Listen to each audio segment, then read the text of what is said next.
Good evening, friends. Welcome to today's webinar.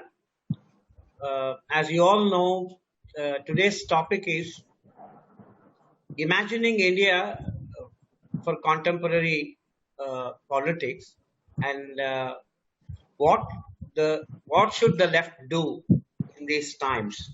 This is the theme we have chosen for this evening, and we are all witnessing how a, a particular distorted version of Indian history is being used as a political weapon by uh, BJP and Sangh Parivar forces to whip up a majoritarian and authoritarian passions and retain their power and also dismantle whatever democratic um, institutions and constitutional democracy we have in this country.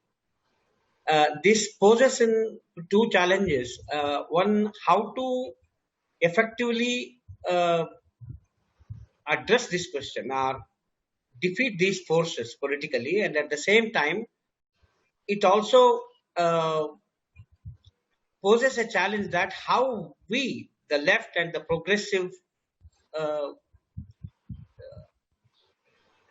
camp in general, how do they imagine India? Because they have a one set of imagination, one particular version of imagination regarding India.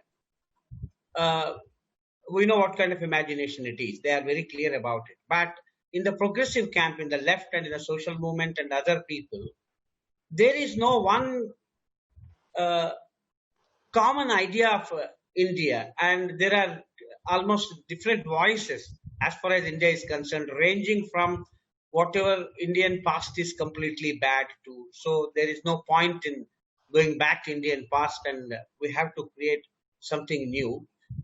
Ranging from that kind of a standpoint to past or cultural issues are no more important for politics, that kind of a standpoint. So it is high time that we take up this issue and present our own imagination of India, which is consistent with modern values and also constitutional democracy for the present moment, and also which is consistent with the future transformation of this society. So, keeping this in view, we have asked the Dr. Ravi Sinha to give this talk, and after this talk, he will make his presentation in 1 hour, 20 minutes or so, and then after that, we will have discussion. So, I appeal to you to uh, have your questions at the end of the presentation. Once he finishes his presentation, you please shoot your questions after that. So I invite Ravi to make his presentation. Okay, thank you, Bhargav, and thank all of you. I see some of my very old friends, after many, many years on the screen. Welcome to you all. Thank you for joining in. As Bhargav said, this afternoon I plan to talk about what you might say, the idea of India and how it feeds into contemporary politics. I will not be giving my own version of who we are, in the style of some of you might know the nationalist Hindi poet Maithili Sharan Gupt, who said, "हम कौन थे, क्या हो गए हैं और क्या होंगे अभी, आओ विचारें आज मिलकर ये समस्याएं सभी." Who we were, what we have become, and what we have become and what we will become. Let us think about such issues. Not exactly in that style I will go. I will try to keep as close to politics as possible. Although I will touch upon some theory, some history, but I will always try to keep politics center stage. Of course, you know the background. Bhargav gave you the background too. The background is the disaster that India has inflicted upon itself, first in 2014 and then again in 2019.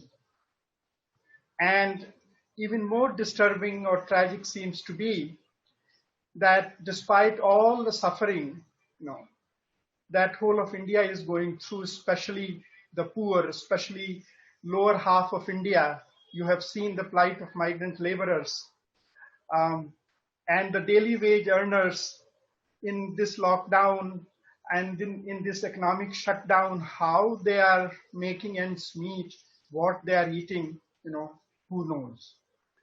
And despite all this suffering, we cannot be sure that if today elections were to happen, the same people who are suffering so much will not again inflict similar disaster upon themselves. And that's the tragedy. That will be, in a way, central concern that I will share with you, and its causes I will share with you this afternoon. If you're wondering that how come, progressive and leftists, are why should they talk about the idea of India? Because often it is thought that such phrases probably belong to nationalists, ultra-nationalists, semi-fascists, fascists, and so on. I should clarify that that's a misconception.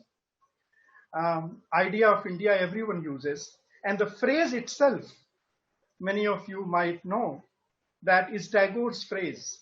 Tagore coined this phrase, idea of India, in 1924, and Rabindranath Tagore was an internationalist. Rabindranath Tagore was someone who wrote the anthems of two different nations, Janagana Man, in India, Amar Shonar Bangla.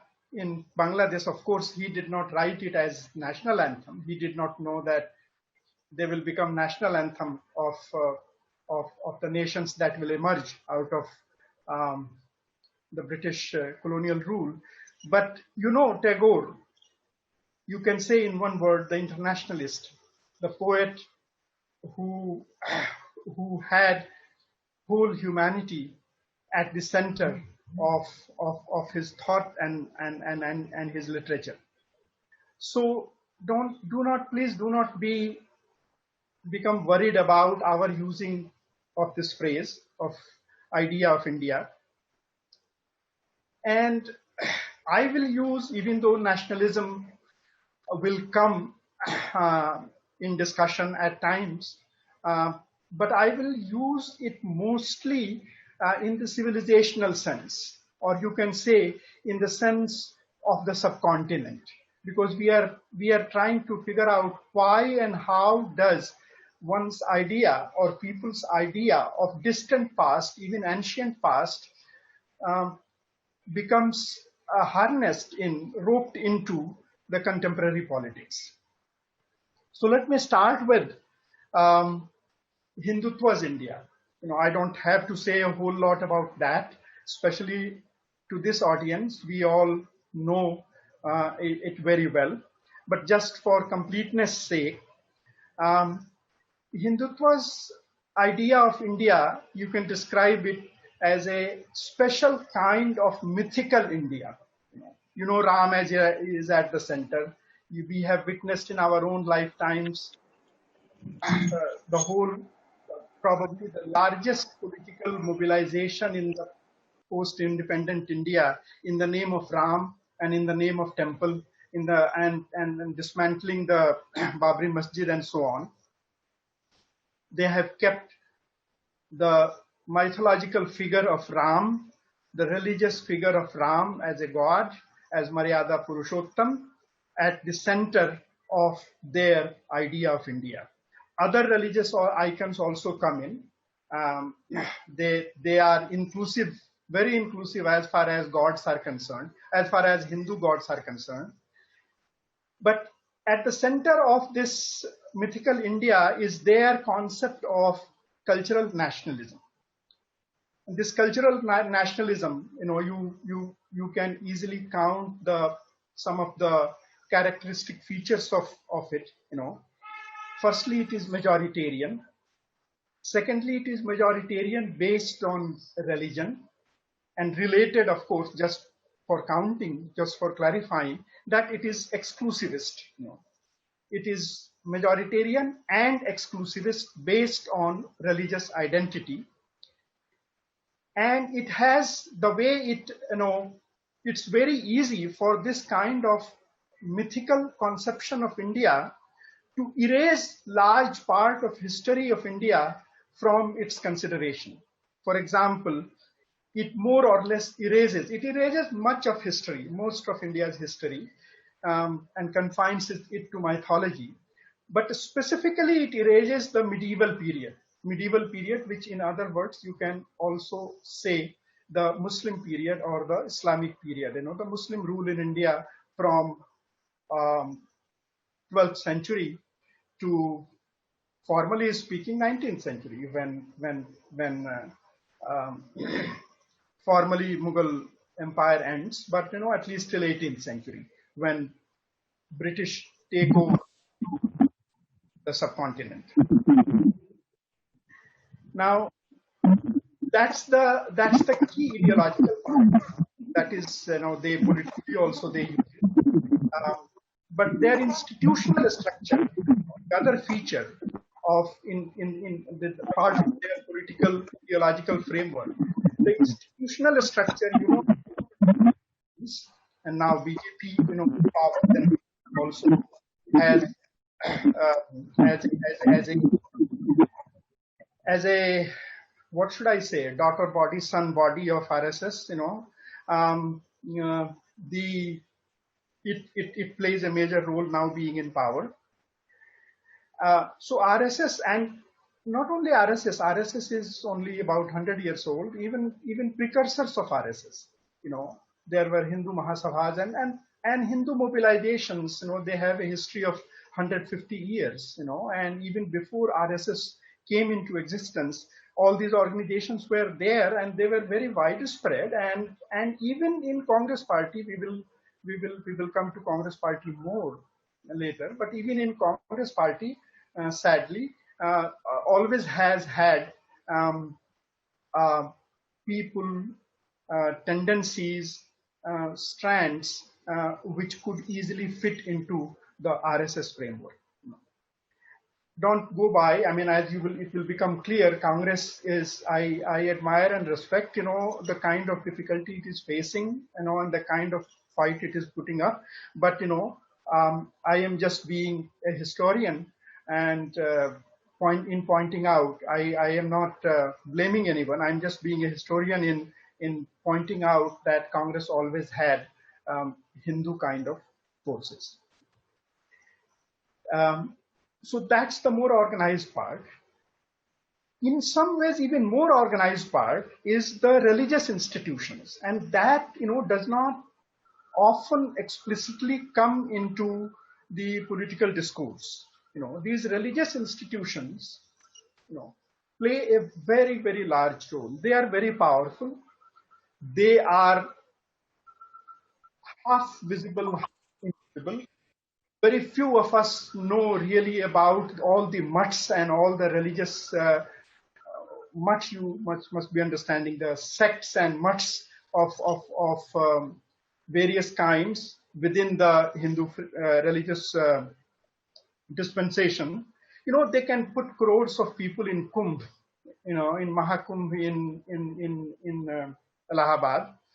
They can put millions of Kanwariyas, on the Indian highways when they carry water from, Ganga to their Shivalayas, the Shiv Bhakts, these temples and mutts and their heads, they have immense social reach.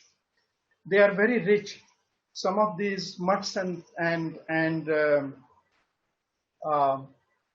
sects are richer than many of the richest corporates, and they have very widespread reach, very deep reach to the Indian mind. Apart from RSS and religious institutions, now they also have a state and state institutions. They always have had what is known as public sphere kind of institutions. Their publications and their organizations and associations of various kinds and so on. So that is the institutional structure of Hindutva, on the basis of which it can very easily propagate its idea of India. That we should keep in mind. And then there is this social cultural ecology about which we will talk more. They very easily resonate with the Indian mind. The constraints that they have, it's not that they don't have constraints. They do have constraints, and at times, it appears quite admirable the way they have persisted and the way they have fought against their constraints. For example, after Gandhi's assassination, they were very highly discredited, and it has been a very steep climb for them to get over that discredit, that unpopularity. That's an example of how persistent they have been. The more important part, of the constraints they face is the fact that India is a modern and constitutional democratic republic. Even if it is shaky, and they have made it more shaky, but it is nevertheless a modern republic. It is difficult to replace for them the constitution and replace it with something like Manusmriti or something. So that itself, the political framework and the institutional framework, that now we should appreciate the difficulty with which people like Jawaharlal Nehru would have created it, in a society which was even less modern than we have it today. That framework, that political institutional framework of a modern republic, that is the biggest constraint they have, even though it is through democracy, it is through the same framework that they have come in a position of hegemony and a position of power. So that may sound contradictory, but that's a fact. The framework in which they have come to power is also a constraint for them. The other big constraint they face is in the Hindu society itself, because of its caste fragmentation. And even that they have in various ways, by very manipulative strategies, sometimes this and sometimes that, they have been able to overcome to quite an extent. And in this, their idea of India has played a key role in bringing about a kind of Hindu unity, so to speak, a malignant kind of Hindu unity over and above the caste fragmentation of the Hindu society. So that is the constraints they face. But one central element we should keep in mind and we should notice is that their strategy becomes effective because there is a very significant, important minority, religious minority in India. That is a key part of their strategy. Their strategy succeeds because they can point to 15% of the population as someone who is not fully Indian, or who can be blamed for many historical problems or disasters in their eyes that India has faced. And this model of ideological strategy, is very well known all over the world. Of course, the much repeated one is Germany of Hitler, Germany of first half of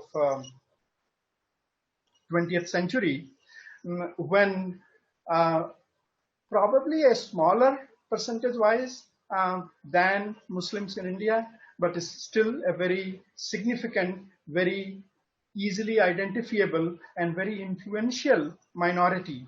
In some ways influential minority. Jews were targeted on a racist or racial kind of ground, again, Aryan versus Jews, and that strategy, as long as it worked before it led whole of Germany to complete disaster, it was very successful. So we should keep that in mind, that is the central part, central foundation of their strategy. And you could also notice that there are many ancient civilizations which can take pride in being great civilizations and so on. Greece, Egypt, Iran, China, and so on, including India. And not everywhere the ancient glory comes into contemporary political play as it does here in India. I'm not saying that it comes into play only in India. In a way, it is coming into play in many different countries in the world. And there are other reasons also why it becomes effective, other than having a significant minority that can be identified and that can be painted as the other of the civilization. For example, in Turkey today, or even in Iran, or in much of that part of the world, the Western modernity itself becomes a civilizational other, and gives a lot of strength to religion-based ideological strategies. But that's a different kind, and we are not going to deal with that kind of problem this afternoon. So this central plank of their ideological strategy is based on what I often call the social tectonic plate of our society, Indian society, which is the Hindu-Muslim divide. And this Hindu-Muslim divide, you have to have a very realistic assessment of it. It's a real divide. That doesn't mean that when you accept it as a real divide, you are endorsing that divide, or you are going to relinquish your modernist secular position. But this romantic, starry-eyed secularism that thinks that there is no problem before the Britishers came, or before these malignant forces like, Hindutva and RSS came, Hindus and Muslims where there was no big difference, and we were all together, and then we never fought with each other, and there was no violence, and there was no problem, everything was hunky-dory. That kind of romantic idea we should not have. This divide is very deep. In one lecture and one afternoon, we cannot go into the whole historical account of how this divide had become so deep and all pervasive in the Indian mind from both sides, from the majority side and from the minority side. But we should recognize that this is a real divide. So that part, that is basically all I mean, I haven't said anything new. That is the plank of Hindutva's idea of India and why it succeeds, why it has succeeded to the extent it has succeeded. Now we should come. I'll come to the second part, second topic. Let us say, is that why has opposition failed? Why have opposition forces failed? Well, once they were very successful. In fact, the forces who are in opposition today, they are the ones who were the hegemonic, dominant, ideologically dominant forces only 70 years ago, in the national movement, as well as in the soon after we gained independence. So they were very successful. Congress hegemony, now we should realize that how good it was compared to the other hegemony that we are living under, relatively speaking. Congress hegemony was responsible for that. And that period of Congress hegemony was good for left also. we as leftists always complained against the Congress hegemony, and we were the main opposition, in the first parliament. CPI was the main opposition party, and all various, divided, fragmented left was united, more or less in opposition to Congress. But still, that was a relatively good period of us. In a way, Congress hegemony was good for the main opposition to Congress, which was left, and we should think about that. The failure of opposition, leftist and non-leftist included, all the what I would call modernist forces, the failure is deeply correlated with emergence of vigorous electoral democracy in a traditional, largely religious and society in which this kind of tectonic plate, Hindu-Muslim divide, exists. And that's a statement of fact. I am not giving any value judgment. I'm not passing any value judgment on desirability or undesirability of democracy itself. I'm just stating a fact that as democracy has become vigorous, and it has become vigorous after the decline of Congress hegemony. It has taken 40, 50 years after the independence for Congress to start declining, and it took another 15, 20 years for that process of decline to pick up speed. The decline of Congress, ironically, which has turned out to be so problematic for whole of India and especially for left, that decline was instrumental in making the democracy, electoral democracy, vigorous, ironically, in our society because of the nature of our society. That is what we have to understand. How did that happen? Because that is key to the failure of or failure of opposition to mount any kind of effective challenge to the Hindutva hegemony today. And let me briefly just first deal with left and what I will call the social movements, how their failure one tries to understand, and then I will move on to what I will call the main oppositional force, which is in our jargon, in our leftist jargon, we call the liberal bourgeois, so to speak. Those forces, they are the main opposition.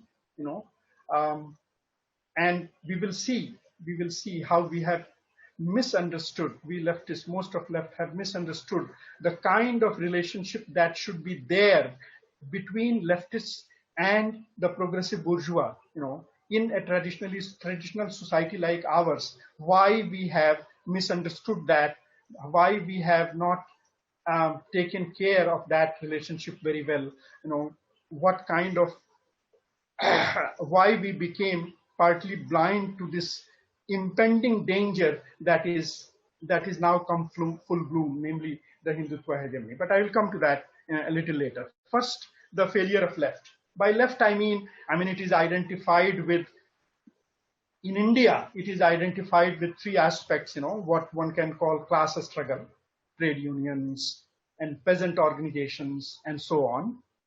And then social movements, caste struggles, struggles against caste oppression, Dalit movement, even though the relationship between Dalit movement and left movement, it is quite adversarial, unfortunately.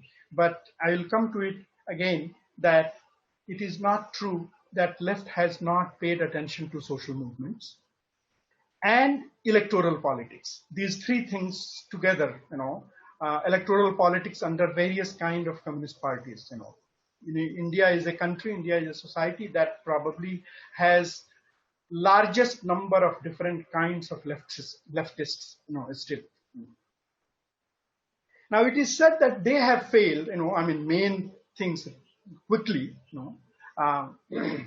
that they have an alien theory, Marxism and so on. These are alien theories, and so on, and it cannot grow on the Indian soil. As, people have always preached to the leftist, that, oh, what, you will never be able to understand India, and so on. Especially the the the Indian version of socialist, which are actually, we will see, quite right wing, and the Lohia and so on kind of socialists. They have always preached that your socialism will never grow in India. I mean, Indian soil, will not nurse it, will not nurture it. Why? Because you have an alien theory. But I mean, this really is a phony accusation. Theory, no theory. I mean, theory doesn't have a country. No theory has a country. It may be born in a country. It may be born in a person's head to start with, and that person may belong to a country, to a language, or to a culture. Everything, when it gets born, whether it is theory or it is nation or it is some ideology, the birth always is very messy. There is never something like an immaculate conception. So no matter how a theory is born, once it becomes a theory, it doesn't have a country. And that doesn't apply only to Marxism. That applies to even whatever theory you distill in Gandhi, in Tagore, of course in Nehru. And I will go to the extent, we will not have time to discuss that, but I am of the opinion that theory, even that is associated to people like Vivekananda and Aurobindo, are not indigenous theories. There is theoretical core that is borrowed, from elsewhere, from modernity, and then it is admixed in an alchemy kind of fashion with Indian religiosity and so on. No theory per se is Indian, and theory does not reach politics, wearing a badge that it is Indian or it is foreign. By the time theory reaches people, it doesn't reaches people with the identity of a theory, and so on. It always reaches people through politics, through struggles, and so on. So that's not really why left has failed, because it subscribes to an alien theory. Everybody subscribes to an alien theory. Then left is accused that, oh, they don't go to people. And not only others say that they don't go to people, more than others, leftists tell each other that they don't go to people.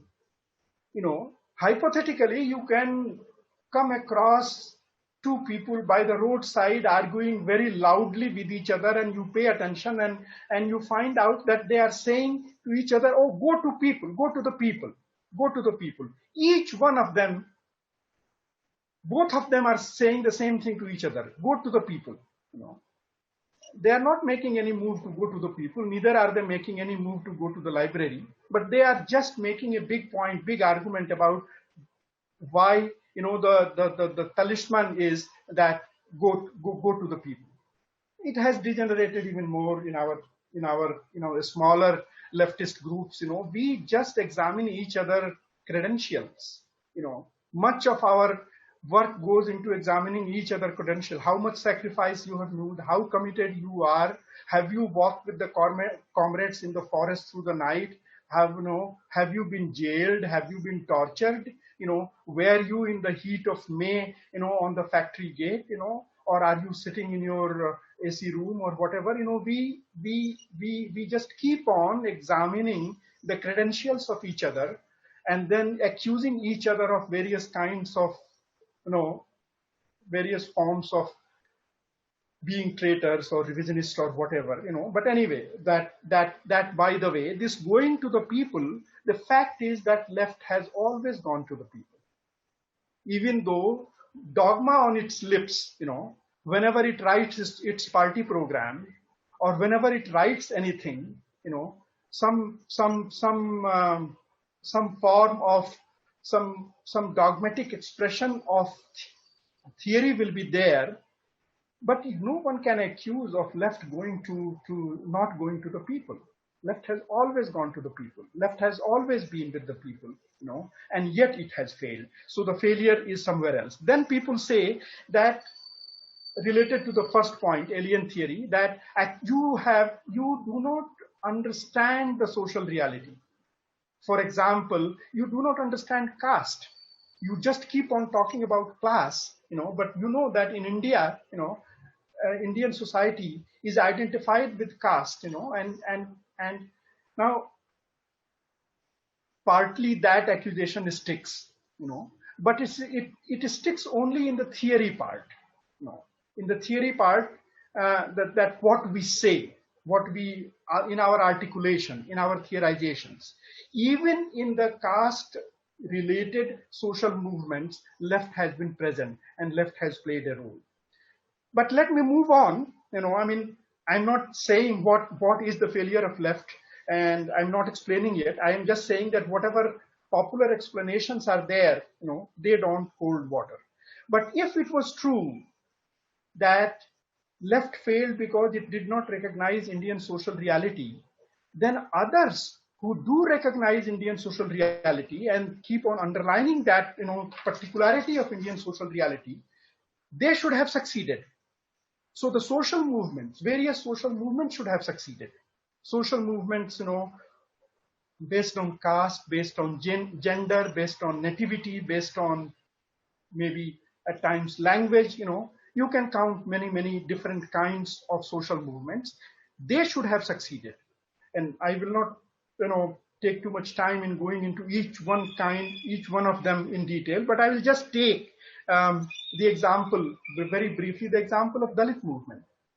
How should Dalit movement evaluate itself? Look at what has happened. Look at the icons of today. Look at people like Mayawati or Athawale, Athawale, who has his origin in, Dalit Panther something, and the party's name is that of Ambedkar's party's name, RPI, He is minister in this regime, and the kind of, his behavior, his political behavior for all of you to see. What a tragedy, what a mockery of being a leader of the Dalit movement. So Dalit movement has been hammered even badly, even much worse than the left movement. It has been co-opted largely. It has, Dalit movement, the radical form of Dalit movement and that articulation survives only in the Dalit ideologues.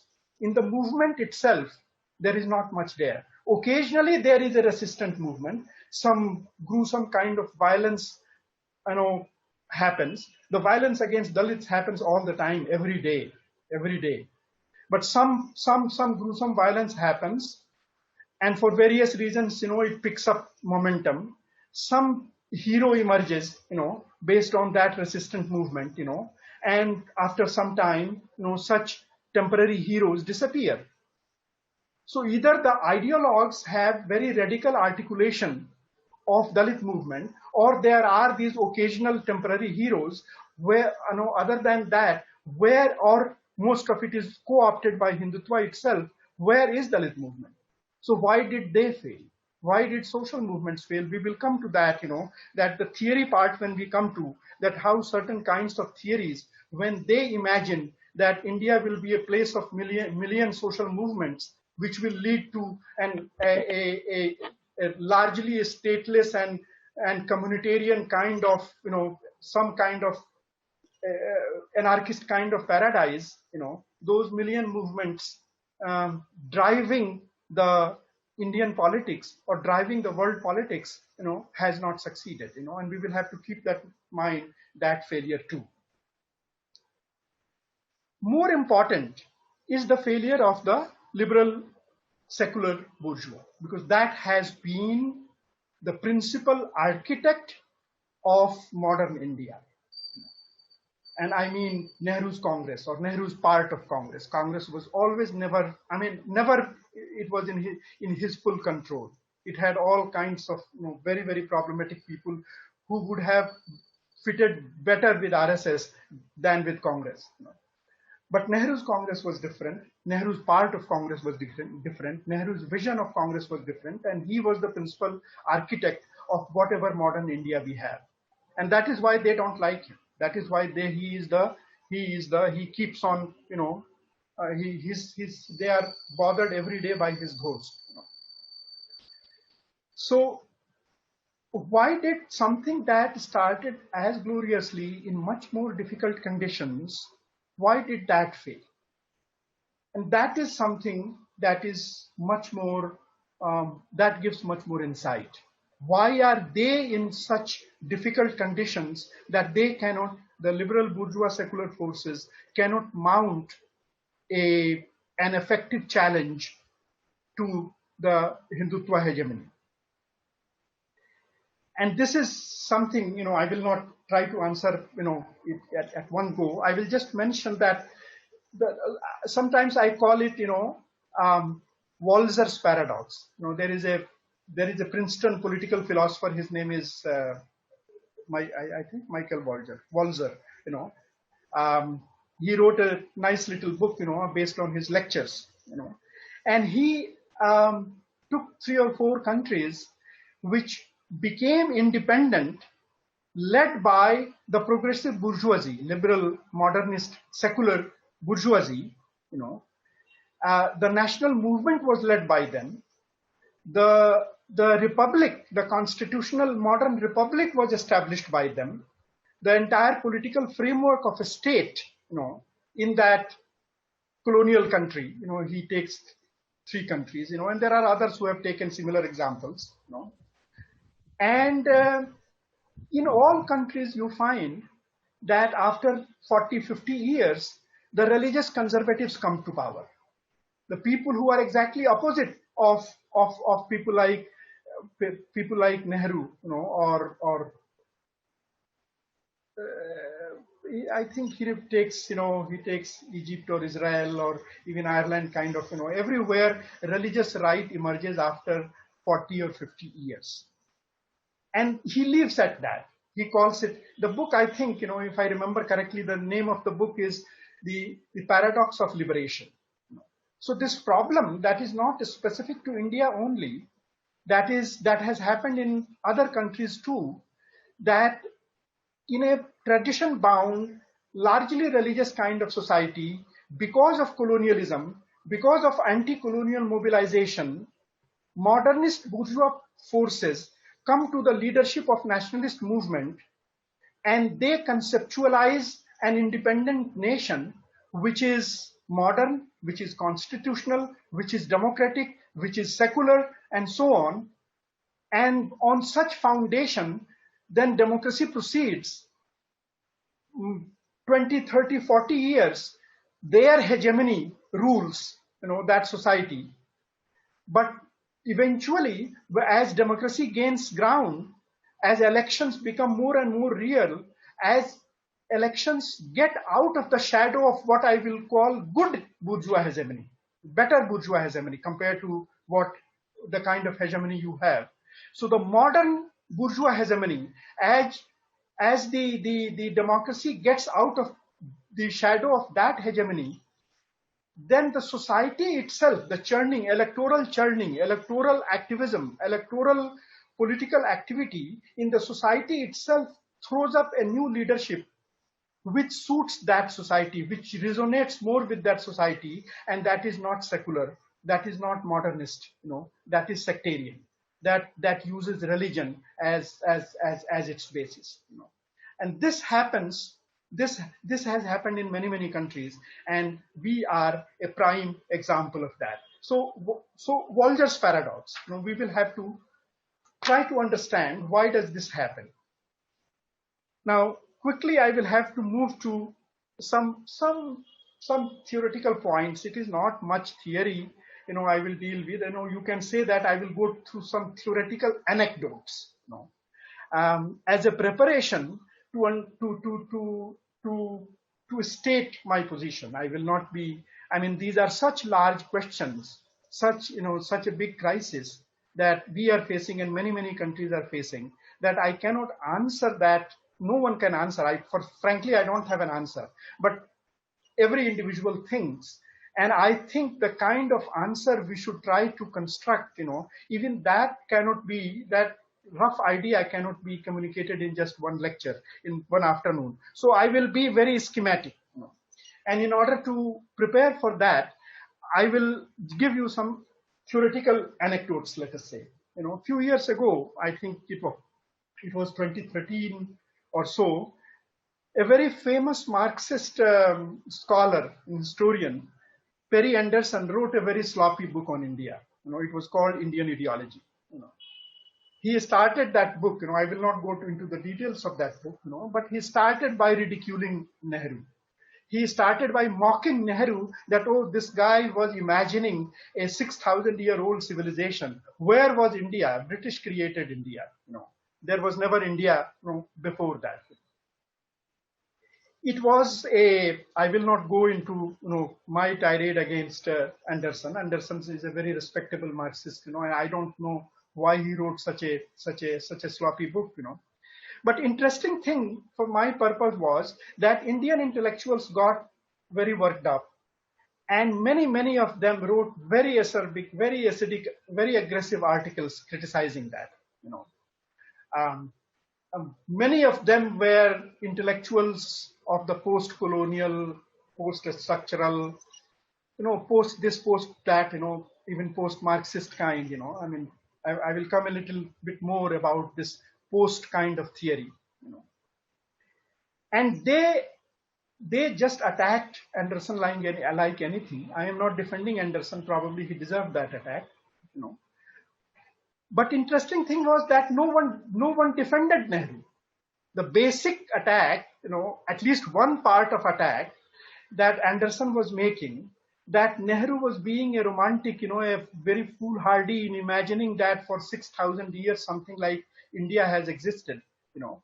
You can only argue on that on a legalistic ground that the name India was not there or one political unit was not there. But Nehru was not talking about that.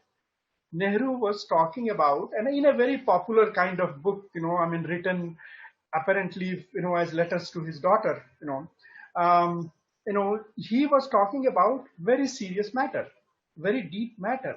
He was a visionary, and he was trying to make sense of what kind of India is arising against the colonials, against the British, and what kind of India will be the foundation of our claim to have a country and a nation and a state to ourselves.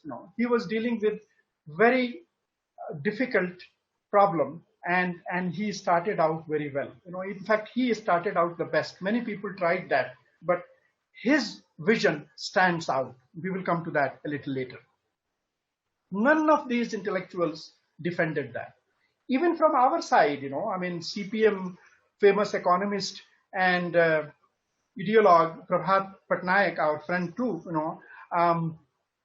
he confronted him with his pet thesis of anti-colonial nationalism. He was not that way, proving that Anderson was arrogant and sloppy and even Orientalist, Eurocentric, racist, all kinds of things that Anderson was accused of based on that sloppy book, by these post-theorists, post-kind of theorists. Prabhat was not doing that. Prabhat confronted him with his pet thesis pet leftist thesis of anti-colonial nationalism. So he said that there is a different kind of nationalism, and they left does try to make a political point that the Hindutva kind of nationalism should be confronted with anti-colonial kind of nationalism. But the main point is that the time of anti-colonial was colonialism is gone. I will not get into that. That it doesn't carry political strength, or it doesn't have any political traction. So no one defended Nehru on the question of idea of India. Why? Because these theorists themselves mock any kind of what they call meta-narrative. They mock any kind of idea of India. Most of them have spent their intellectual academic career dissecting and deconstructing nationalism. That how nationalism is a meta-narrative, nothing is behind that idea of nationalism, and how, I mean, then their scholarships comes in, they are great scholars. They are very meticulous, very rigorous scholars. And they can prove through their historical research that what these nationalists assumed India was, I mean, India was not like that. There was never this and never that, whatever the nationalist stream.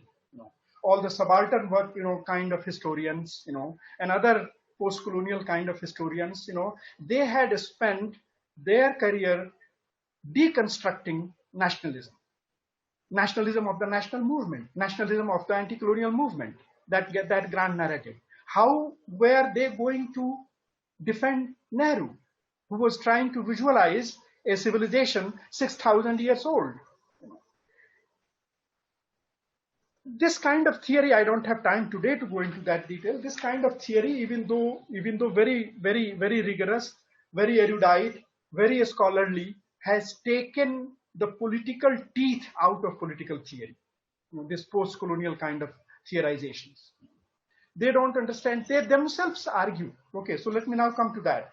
Their argument first is based on their conception, on some historiographic argument. There also, I will give you one anecdote. I mean, in 1983 came a very famous book by the brother Anderson. It just so happens, Benedict Anderson, who was elder brother of Perry Anderson. His famous book came about, which talked that nations are imagined political communities. And I find I will advise those of you who haven't gone through that book to go through that. That became very famous, and that is a brilliant piece of theorization. I have no problem in accepting that nation is an imagined community, because he is very clear and he is very precise in defining what he means by imagined. He says that the members of any nation will never know each other, will never meet each other, will never come face, all of them will come to face with each other. So each one of them imagines that he is part of the same nation, part of a community. And I have no problem with that definition of being imagined. But this word imagined, which I have deliberately used in the title of my talk also, imagining India, this word imagining became very popular in the theoretical circles. There was even an antecedent to that. Another famous theorist who was not a Marxist, Benedict Anderson, who wrote that book on nationalism in 1983, was a Marxist. But another theorist, Cornelius Castoriadis, he in 1975 had come up with a book which became a rage, became very, very famous, very, very, very popular, in theoretical circles. It was called The Imaginary Institution of Society. And he was the one who is credited with coming up with this theoretical concept of something called social imaginary. Social imaginary means, he even said that, again, very involved, very complex theory, but I am caricaturing it. But he said that, societies are all, are very real, but they are imagined. So they are such imaginary things which become real. And if many people together imagine the same thing, then it becomes real. It's a believable theory. Yes, even God becomes real if humanity, large part of humanity starts imagining God, and he becomes a real force to reckon with, in the form of religion.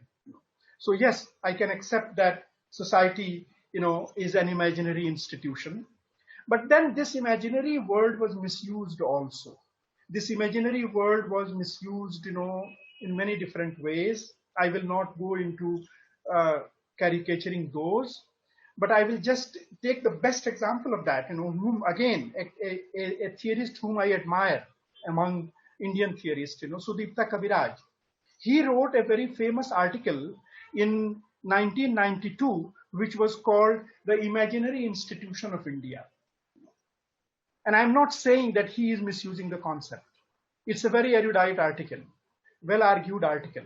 The complaint I have is that out of all that theoretical analysis, a clear kind of politics does not come out of it. No. And I don't please don't think that I am expecting politics to come out in a dogmatic, typical leftist way out of every theoretical work. No, I am not. I am careful. I respect a theoretical work as theory. I try to learn from it. And yet I have that complaint that imaginary institution of India, because this whole post-colonial kind of historians, he is not a fully one typical kind of post-colonial theorist. He is different from most of the subaltern historians and theorists. And yet, he somehow falls in that large constellation. I cannot put my fingers exactly on. I'm not a theorist or a scholar of that kind. How does he falls in that constellation? I don't know. But roughly in my eyes, he falls in that constellation. And they go over to say, and by the way, that point also I accept, they go over to say that there cannot be objective history. That is true. There cannot be an objective history. Because even the best, after best historical research, you can prove the objectivity of an event, objectivity of an episode of events, but you cannot causally connect different events in a decisive way, in a way that, that cannot be refuted. So whenever you write history, you have events, but you have causal connection too. And that causal connection between events, this led to that, is often not established objectively or scientifically. It is often imposed by the historian on those objective events by hand as a narrative. The historian is as a plausible narrative that this happened and that happened and this event led to that event and that led to that event, and that way all history is narrative. I accept that. What do I not accept? What I don't accept is that you cannot accuse somebody you cannot be selective about accusing that somebody is claiming to have an objective history, decisive history, only one history. It is true that history will always be written from some vantage point, some standpoint. History will always be written from the vantage point of the present. Some kind of narrative imposition will always be there on history. But everybody has that right. So we leftists have that right too. Nationalists have that right too. You cannot just say that, you cannot just say that I will deconstruct nationalists, I will deconstruct, leftists, then what kind of privileging should be done to which kind of history? Are you going to stop at saying that no history is possible? Of course you don't say that. Of course you write history. You are a historian and you are a theorist of history. And then you cannot just stop at saying that no history is possible. And we accept that yes, history is from a standpoint, but anybody has a right to history, right to writing history from that standpoint. And what I am going to argue after this theoretical kind of anecdotal interlude, I am going to argue that the modernists in India have to lay claim to India. Modernists in India have to have their own idea of India. Nehru was starting that process. Nehru was starting that process that got mocked by all kinds of theorists. And that got mocked even by us. That got mocked even by, leftists, And when we at times we realize that no, some kind of idea is needed because of our weaknesses, because of our theoretical weaknesses, we made a mess of it. Somebody made a bigger mess like Dange, or somebody made a smaller mess like Damodaran, but everybody made some kind of mess. So we attacked Nehru for trying to come up with an idea of India. In that we joined all these, post kind of theorists, even before they came on the scene, and they became dominant on the theoretical scene. And whenever we realized that no, we also need an idea of India, we made a mess of it. We made a very bad idea of India, in which we tried to look at history from the perspective, of always from the perspective of a limited perspective of class struggle. And I will come to that in a minute, that why that does not suffice, even though that is the central point of our theorization, class relations and class struggle. That does not suffice, when you come to the problem of constructing an idea of India, laying claim to a civilization, laying claim to thousands of years of history. Just the specks of class struggle will not suffice. My assertion is that the mythical India, which is the basis of their ideological hegemony, must be confronted with historical India. And you will say, what big deal, But no, it is a big deal. This project has not been done. It is not about writing a book or writing an article. It is a project of translating that into political forces.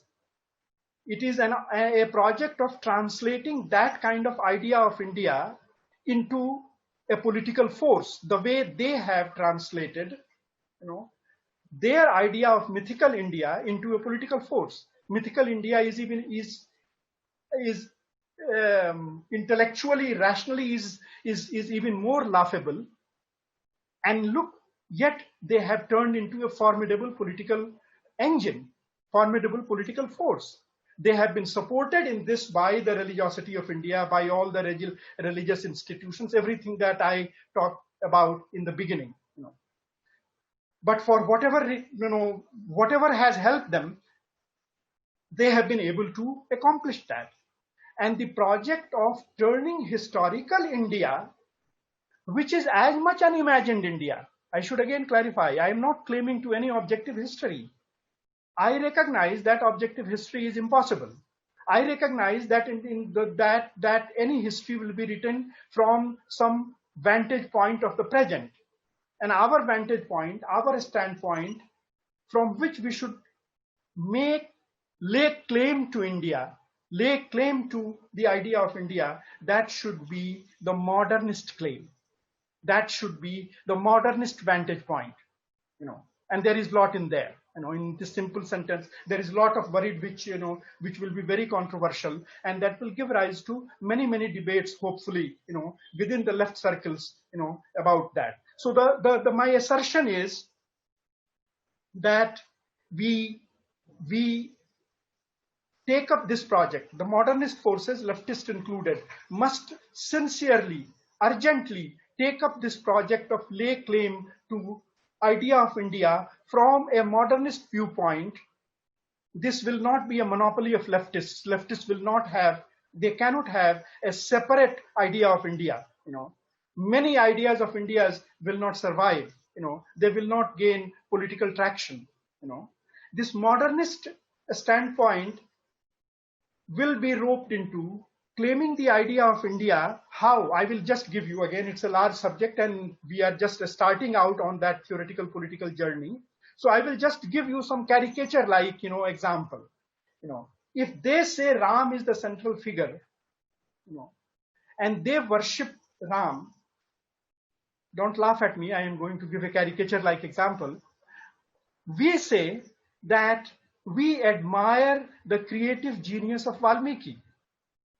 We say that Valmiki was writing in a very developed language, an epic that is great epic. I'm not going into the normative ethical dimensions of Ram's life, or what Valmiki wrote, but you have to be historical. You cannot judge Valmiki on today's criteria. Valmiki was 2,500 or 3,000 years ago. So now, but this is a big shift. The Western civilization that arose out of Greek theory and philosophy and civilization, they don't worship Apollo or even the more human figures of Achilles or Hector or whatever. They admire Homer. They emphasize the fact that Homer created those epics, and in order to recognized as a civilized Greek, you had to know your Homer. And on that, then later others got added to philosophy and geometry and everything got added, through the centuries that followed. We don't have time to go into the detail, but I am just contrasting that. So we say that Ram is a character in the great epic of Valmiki, and we are a civilization that starts out from Valmiki and Vyas and Kalidas, and yes, Tulsidas too, I will come to that a little later, but definitely Ghalib, and come all the way to Tagore. We start out from real historical figures like Buddha and Ashok, and come to Akbar, the peak of Indian prosperity, Akbar's period, that they would like to forget. They would never mention Akbar. They would never mention the medieval period, which was the greatest period in Indian history, when more than a quarter of world GDP or world product was produced by India, the way America was till few years ago. That kind of weight Indian economy and Indian civilization had in the world, and that was Akbar's India. We will highlight that. They will forget that. They will create an artificial. I do not know, the cultural mind of South India, for example, that well. But I can tell you about the cultural mind in the Hindi heartland. It is constructed largely by Tulsidas and Tulsidas's Ramcharitmanas. And if you enlarge it, if you then bring in the secondary sects like Kabir Panth and Nath Panth and so on, and Gorakh Panth and so on. What happened to Nath Panth or Gorakh Panth, the present heir to that Panth is the Chief Minister of Uttar Pradesh, But that apart, what happened to those Panths? Even if you add all those Panths, you come up with the Bhakti movement.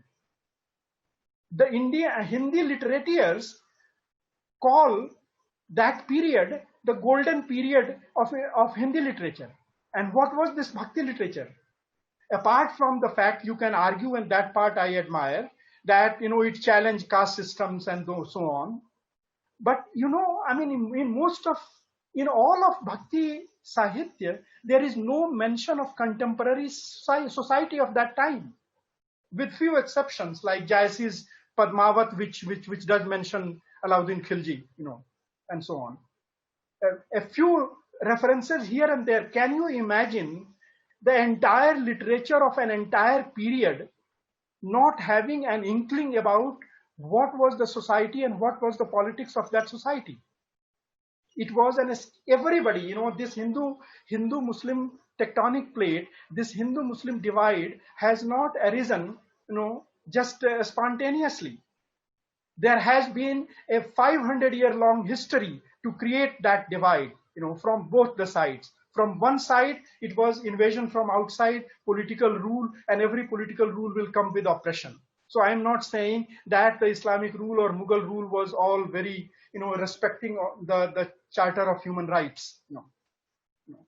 Nobody is respected the Charter of Human Rights, those days. Everybody was brutal, everybody was oppressive. So there was problem from the side of power. And what was the answer from the other side? Escape. Ignore that, santan ko kaas hi kari so kaam. What do saints have to do with centers of power? Go to the Bhakti Marg and take the entire society, entire people who are oppressed by the rulers of those times, but you don't have any recourse to fight them. You don't have any resources to fight them. Take them on a escapist route, that we have our own way of life, we have our own culture, and we have our own road to God. So will we ever talk about this escapist aspect of literature of that time? This was created for whatever reason. I will not say, I'm not a historian, I don't know deliberately or not. This was created, but the story did not stop there. The way Hindi language itself was created, was from the Hindu side first.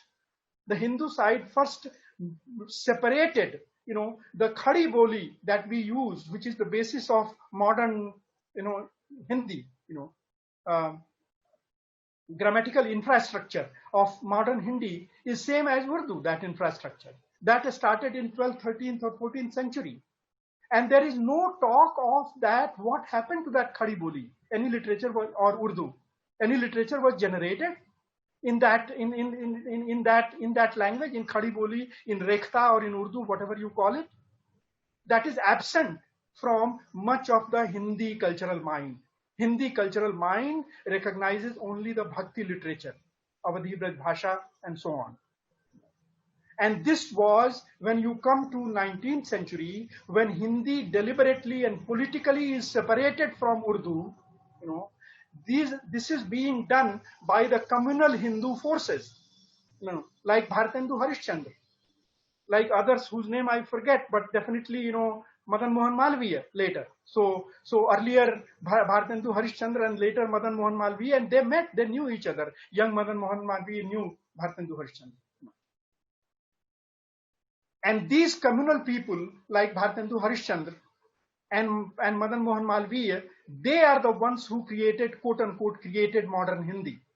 So modern Hindi was created on a communal basis, on an amnesia, on forgetting about 600 or 800 years of Indian history.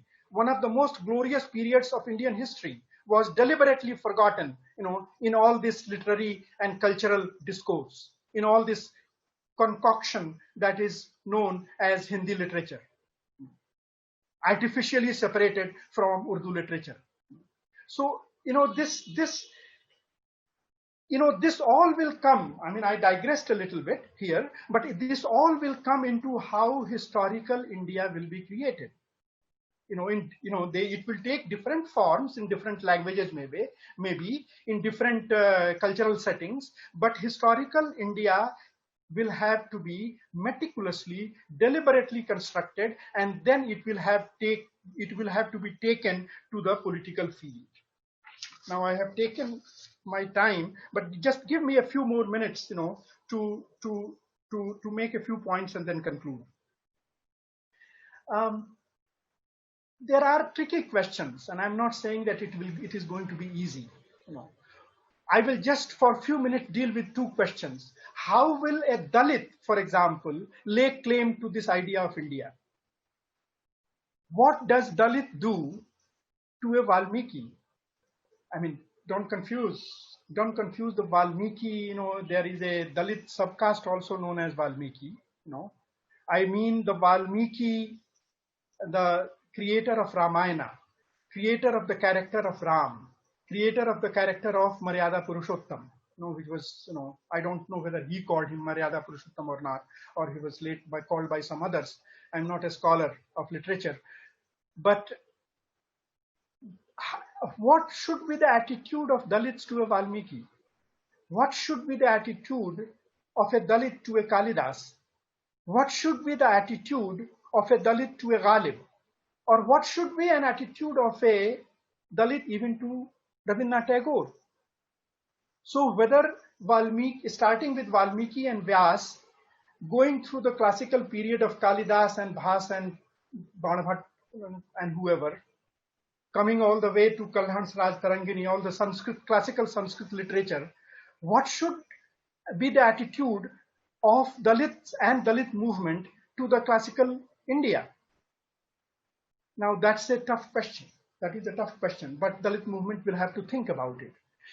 The way the Hindutva forces have wiped out from the historical memory the entire Muslim period, if that is the strategy you adopt, then Dalits and women will have to erase whole of India from the memory. Is that possible?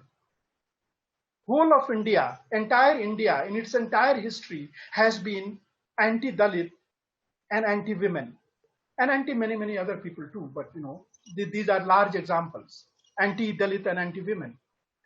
So how do we claim history of a civilization? Even if we have been always oppressed by that history, how do we make a claim to that history? How should the slaves make a claim to history of the Western civilization? Will they feel happy about the fact that Lincoln abolished slavery, at least formally? Or was Lincoln a white? Was Lincoln a white ruler? And so on. So must be wiped out from memory.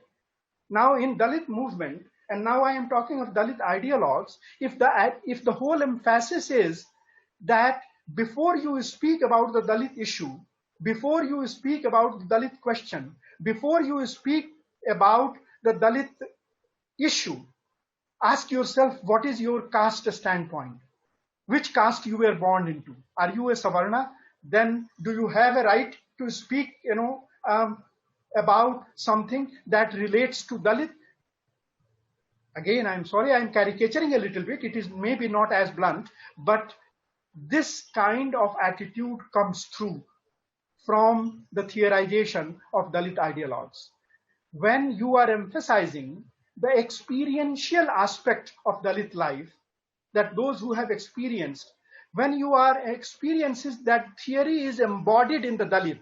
So in this phenomenological kind of theory of embodied Dalit experience, only out of that can come an authentic narrative, of history of which Dalits were part, then I think, we will have to rethink.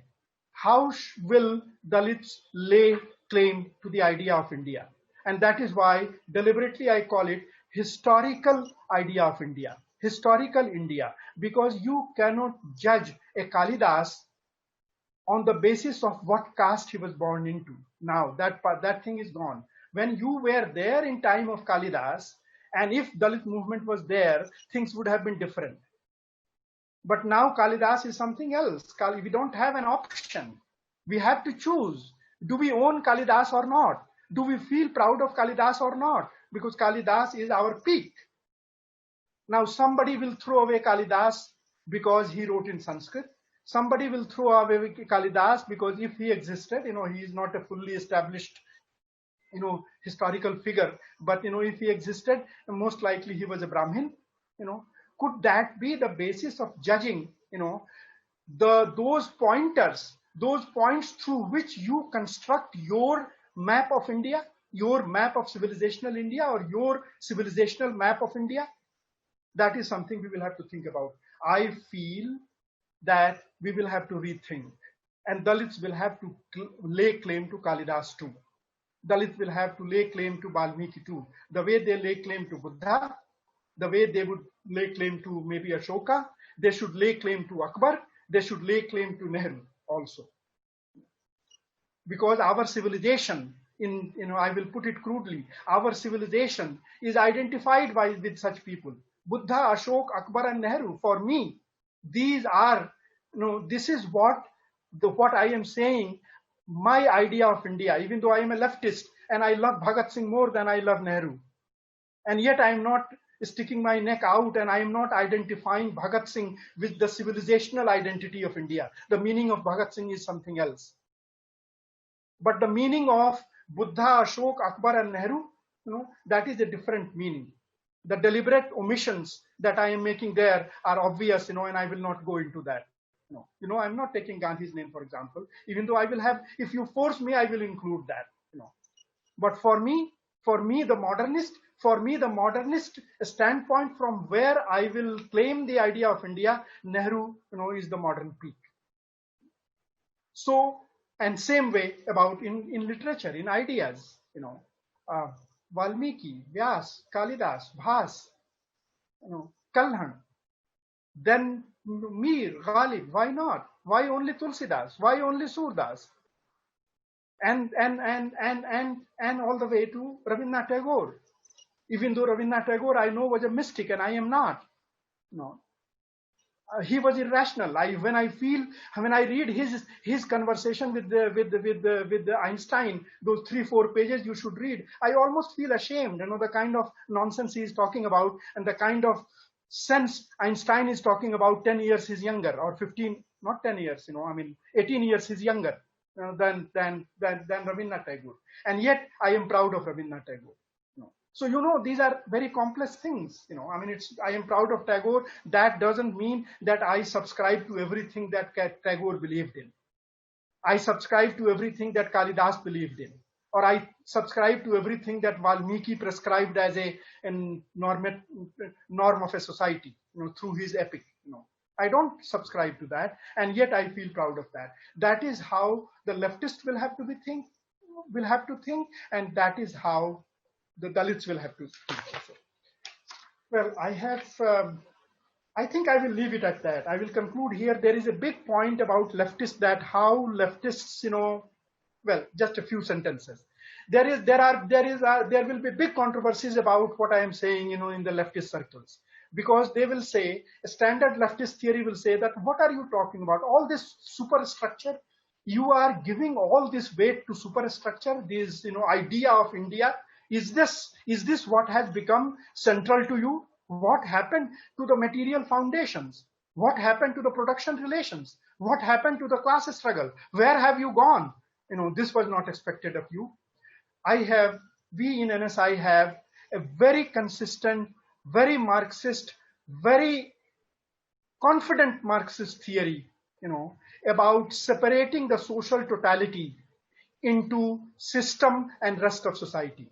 All that base and superstructure applies to the system part, production relations being the foundation, class relations being the foundation, giving rise to the superstructure of a state, giving rise to the superstructure of laws and the institutions and so on. All that we subscribe to. But if you subtract the system part of society, do you get a zero? No, you still are left with a lot of things that are that are society, pure society. Not, the caste is not a superstructure, and caste is not a class relation either. So what is it? It is neither a class relation, nor it is just a superstructure, nor it is just an idea. It is a very material social relation, and yet, it does not arise directly out of the dynamics of production relation. Many thousands of years ago, it may have arisen, in the production relation of those times. Who knows? Nobody has a really rigorous theory of caste. Nobody has a theory of caste. But now you cannot say that caste is class relation in India, or caste is just superstructure, So there is lot of society is left out when you subtract system from society. Our slogan in the system part is socialism. We are opposed to capitalism. That is why we are leftists. We are leftists because we are critics of capitalism, and we still believe in socialism, not the socialism of the 20th century, socialism of the future. 20th century socialism did a glorious job of the good part of it was that, but it is not a model for future socialism. It did its job in those conditions, and then it degenerated, because its time was over.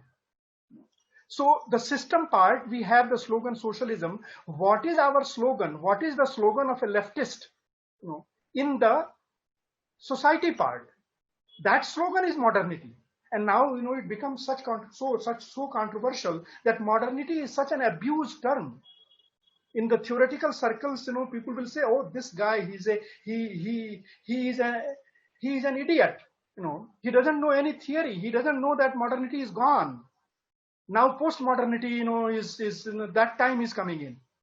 All the last 50 years of theory, is largely hocus pocus. It has to be, that has to be recognized as that. I know a lot of scholarship was there, a lot of fine work was done, but all this fine needlework, a lifetime of needlework can make you blind to the larger picture. A lifetime of very rigorous needlework can make you blind, to the big picture, to the politics of the era. And that is why the theory of last 50 years has not resulted in an active politics. A successful politics has not arisen from the theory, fashionable theory or more popular theory of last 50 years. And that's a tragedy of our times, And there are many reasons for that. Those reasons are in the global structure, in the academia, structure of academia, how theories become hegemonic, and all those things. I will not go into those things. So I don't take modernity, is as an abusive term.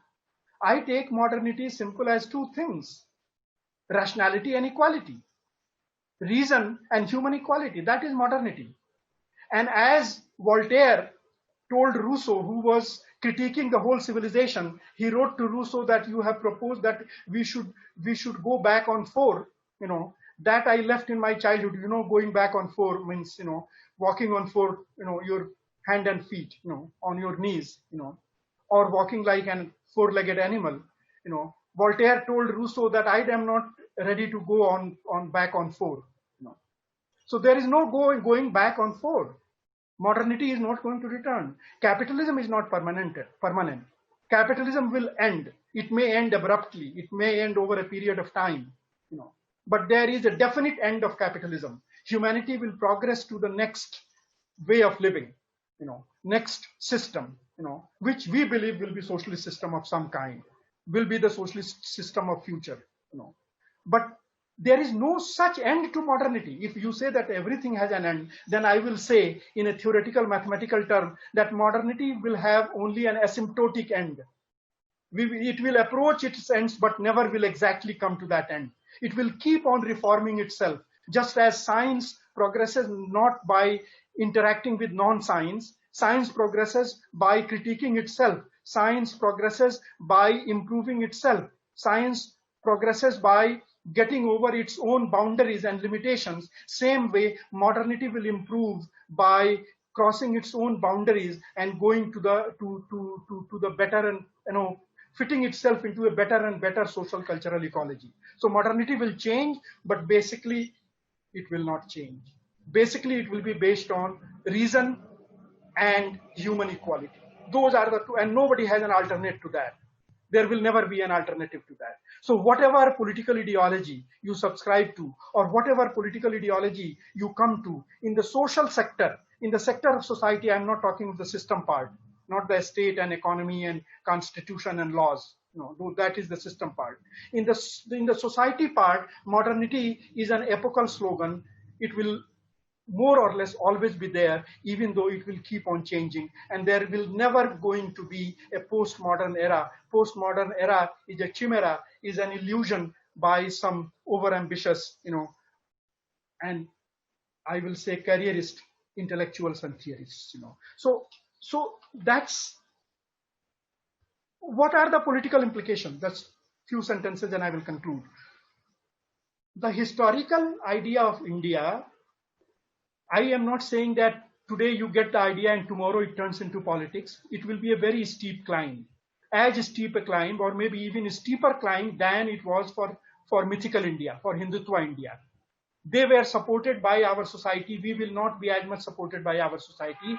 But if it was possible for people like Nehru to turn into a political force to some extent, helped by anti-colonial struggle, in a much more difficult situation than today, then I believe that modernist forces today can turn it into a political force. It will take multi-pronged, activism.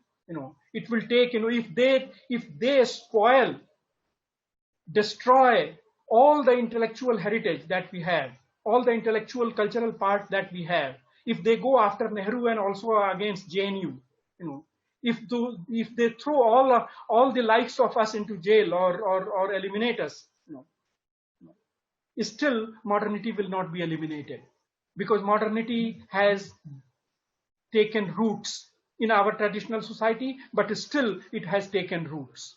It has taken roots through a modern republic, through a modern constitution, through a modern world, and through the ideas. It has taken roots. Now we are much better placed to make a claim to historical idea of India and turn into a political force.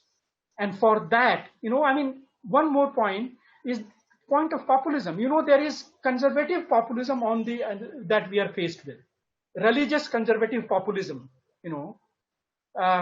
and it is a very real populism of Hindutva. But on our side also, there is mostly populism. There is, our dogmatic kind of populism, which, leftist dogmatic populism, which is mostly populist in deeds and dogmatic in words. We write our programs, and documents and forgot about that, and we just proceed our politics with populism. So most of left is dogmatic populist. Most of social movements, Dalit, women's movement, and so on, there is a large streak of anarchist kind of populism there, and we will have to critique ourselves. We will have to reassess ourselves. This populism has to go, and values have to come the place.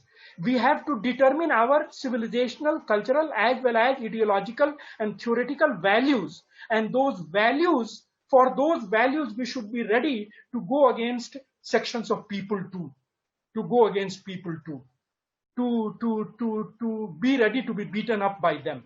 And yet, in the Gandhian fashion, we should say that still, modernity is our value. So populism is a big roadblock in formulating, in fashioning, in fabricating a value-based, modern value-based politics. And that is what is the agenda of today, in which the modernist, progressive, liberal bourgeois forces will have to work together with leftist forces and with the social movements. That is basically, our position and our assertion. Thank you. I am sorry I have taken a little bit more time, but thank you so much for your patience.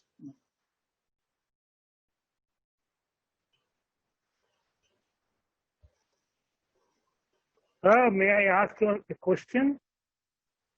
Yes.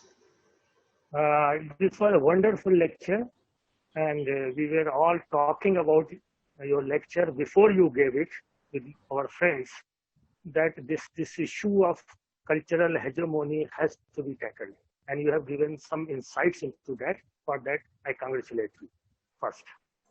Then my question is that in many theories and understandings, it is thought that the pitfalls of modernity, the ethical vacuum created by the modernity, is responsible for the resurgence of these religious revivalistic fundamentalist forces throughout the world. So how would you address to those dark parts of the modernity, you can say modernity movement or modernity theory or whatever it is? And the second question is, why do you want to keep Gandhi out of an idea of India? Thank you. Okay. Should I answer, Bhargav? Yeah, please go ahead. Please go ahead. Very good question. Thank you. I think it was my old friend Alok Tandon. No. Yeah, I am Alok Tandon. The first question first. When we do this theoretical kind of analysis, we assume categories which are pure. So even though I did not deal with modernity at length, but I was talking about a conceptual modernity. In life, nothing comes, never the concepts come walking on two legs, in real life. Concepts are always entangled with other concepts. In case of modernity, what we have experienced in last 300 or 400 years of history of modernity is capitalist modernity. Or capitalist modernity, in my own theorization, is a wrong term. I will not say it capitalist modernity. I will say that modernity that has coexisted with capitalism, in interaction with capitalism, but it has existed with capitalism. And much of theory confuses these two things. And lot of the crimes of capitalism are put at the door of modernity. So whatever happened in actual history in last 300 years, of course, people like us blame capitalism for it, but largely it gets blamed in wider circles. Modernity gets blamed for that. So colonialism, that becomes modernity for people. And how can you subscribe to modernity? Don't you know that it gave rise to colonialism? It subjugated, the whole planet, and did all kinds of brutalities. It even eliminated, on the American continent, it even eliminated, physically eliminated civilizations, and societies. So how can you say modernity? Modernity must be, a very bad word, and you are saying, so that now you have to find out that if I am defining modernity as rationality and as equality, then did rationality and equality kill the Native Americans? Did rationality and equality was responsible for British ruling over us? So that I will give as an example, and many, many examples of this kind I can give. Let us not confuse modernity with capitalism. So far, modernity has existed in the period of capitalism. And even very many eminent Marxist theorists, in my opinion, are confused about it, because they talk about singular modernity. Only modernity that is possible is capitalist modernity. There is no other modernity. So let us not only get rid of capitalism, let us also get rid of modernity. My position is exactly opposite. Let us get rid of capitalism and let us keep modernity. Let us keep developing modernity. So I think your question is a complex one. It will take much thinking and much argumentation. But I hope that this example of colonialism makes it clear that who do you blame colonialism for? Do you blame capitalism or do you blame modernity? And I'm not saying that capitalism did not make use of modernity. Capitalism did not make, for example, use of science. I would not say it used science. But do you denounce science because it was used by colonialism or because it was used by capitalism? So the kind of abstraction you do there, that even though science served the rulers, science served not served. Science does not serve anybody. But even though science was used by the rulers, we don't throw science into the dustbin. Same way we don't throw modernity into the dustbin. The second question, Gandhi, as I say, I am a great admirer of Gandhi as a political strategist. Without him, Indian independence was not thinkable. Nehru could not have mobilized, and likes of Nehru could not have mobilized, the India of those times, the traditional religious peasant India, which needed a Mahatma to mobilize them. He was a great strategist and he was a political genius. There is no doubt about it. But I have, when I am assessing and evaluating these personalities, I am not assessing only on the basis of their political successes, their actual successes. I also have to evaluate where do they stand on the ideological spectrum. And Gandhi, for me, in the ideological part of Gandhi, I have great deal of problem with, because no matter how much he is admired by the romantic wing of today's environmentalists and mystical kinds and communitarians of many kinds, Gandhi's thesis came largely from people like Rousseau, and it was the genius of French Revolution that it could use Voltaire and Diderot and the Holbach on the one hand, and also Rousseau on the other. It should be the genius of Indian Revolution or Indian politics to be able to use Gandhi and Nehru together. There I have great deal of admiration for Gandhi. But Gandhi's ideological basic positions, which are romantic, which have never succeeded anywhere, and yet he is worshipped all over the world, yet he is a very uncontroversial figure. That's something to think about for people like me. So we will try to understand Gandhi's ideological popularity all over the world, even though no society or no part of any society has been able to rigorously practice Gandhiism, put Gandhiism into practice. The economy, in the social structure, in the ideas and so on. So Gandhi was a very, a person of the Christ kind, comes once in a millennium. We may admire him and worship him. I admire Christ but I don't worship him. I admire Gandhi, but I don't worship him. And the kind of idea of India that I want to construct Nehru is the clear example, clear epitome of that idea. I have many, many differences with Nehru too. I have ideological differences with him. Finally, if once this problem is over, our fight with Nehru will begin, because he was not a Marxist. He was not, he did not believe, in the kind of socialism that we believe in. But we are not living in those times. Right now, the political agenda is something else. We don't hide our disagreement with Nehru. But the civilizational India, the idea of civilizational India that we are claiming, Nehru is the last peak of that. Thank you so much. But what about Ambedkar? He was also a modernist. Yes, we admire him, as much as Nehru. But you have to, these are symbolic names that we are taking. And don't interpret my not taking Ambedkar's name that I am going to counterpose Ambedkar to Nehru. To the extent I have no problem with Nehru, I have even less problem with Ambedkar, because in many senses he was a much more consistent modernist, or he at least, he left his ministry, Nehru was pragmatic in the sense of what could pass in those times. Take the example of Hindu Code Bill and all that. The point of contention between Nehru and Ambedkar. So even though I would go with the kind of politically consistent position of Ambedkar, I recognize with Nehru that that was politically not feasible given the nature of Congress itself. That is an example.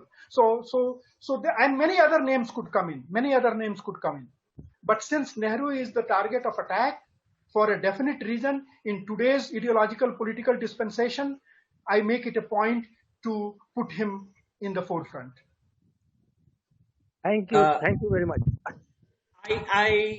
Kumar Ketkarji want to express some of his views. Please, I ask Kumar Ketkarji to say his views.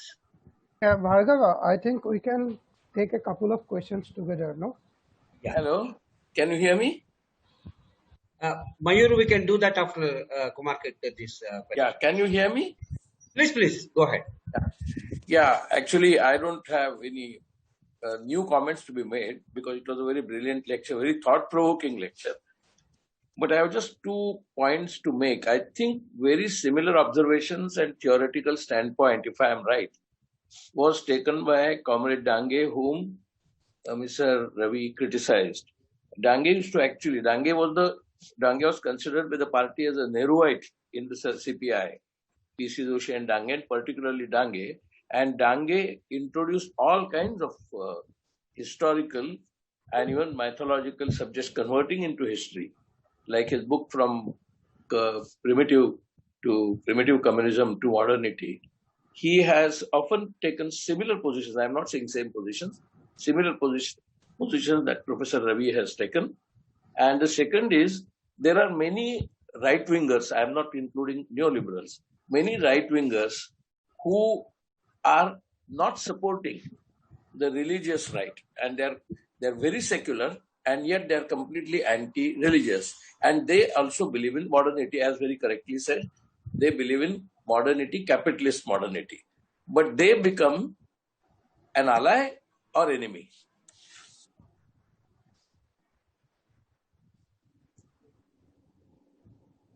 I will not make, I'm not, well versed in Dange's writings. I'm sorry I went by some impression that we get fed on, in our circles, in our training as a leftist. So as you are pointing out, I will get back to Dange and see, look at him again in the light of the position we have now come to.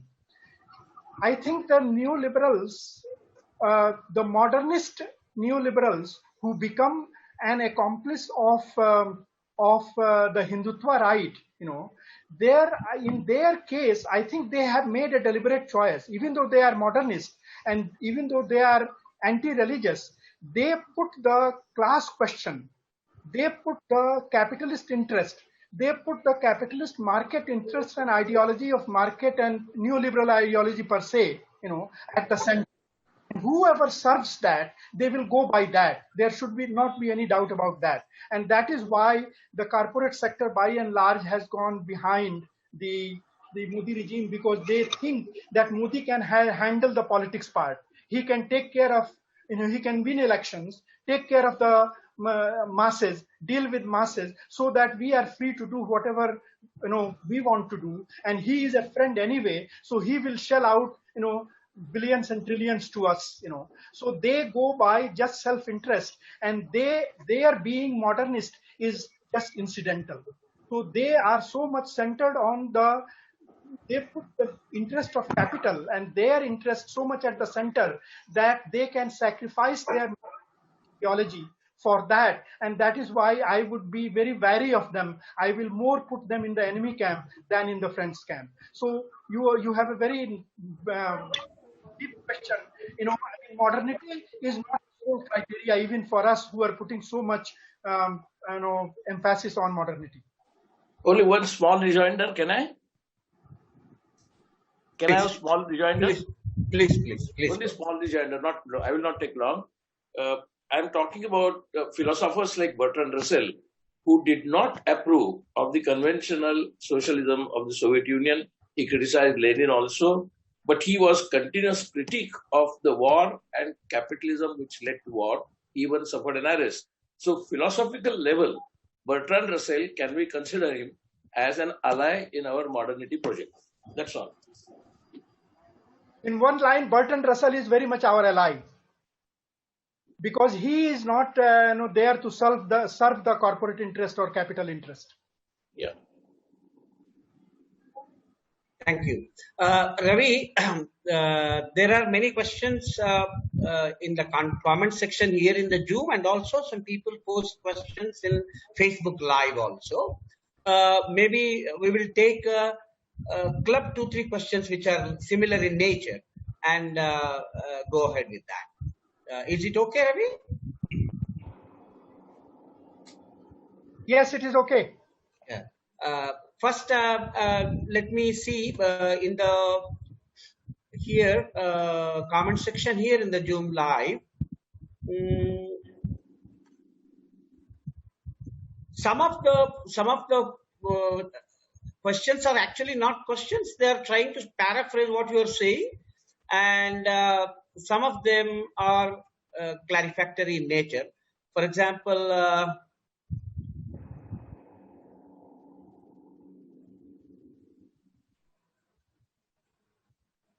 wait a second.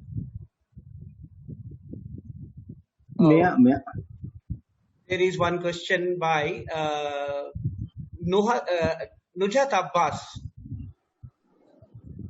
Please, I will see. I'm missing it somewhere.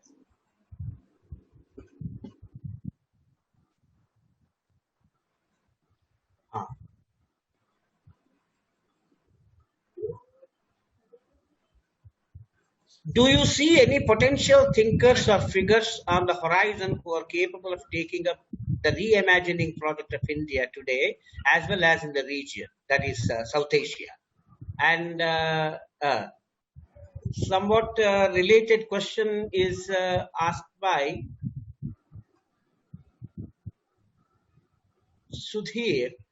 Modernity as an organizing principle or imaginary has been seen to be as pathological as the phenomenon or imaginary of nation states, perhaps because both projects share the political objectives of promoting and reproducing the hegemony of privileged groups in societies across the world.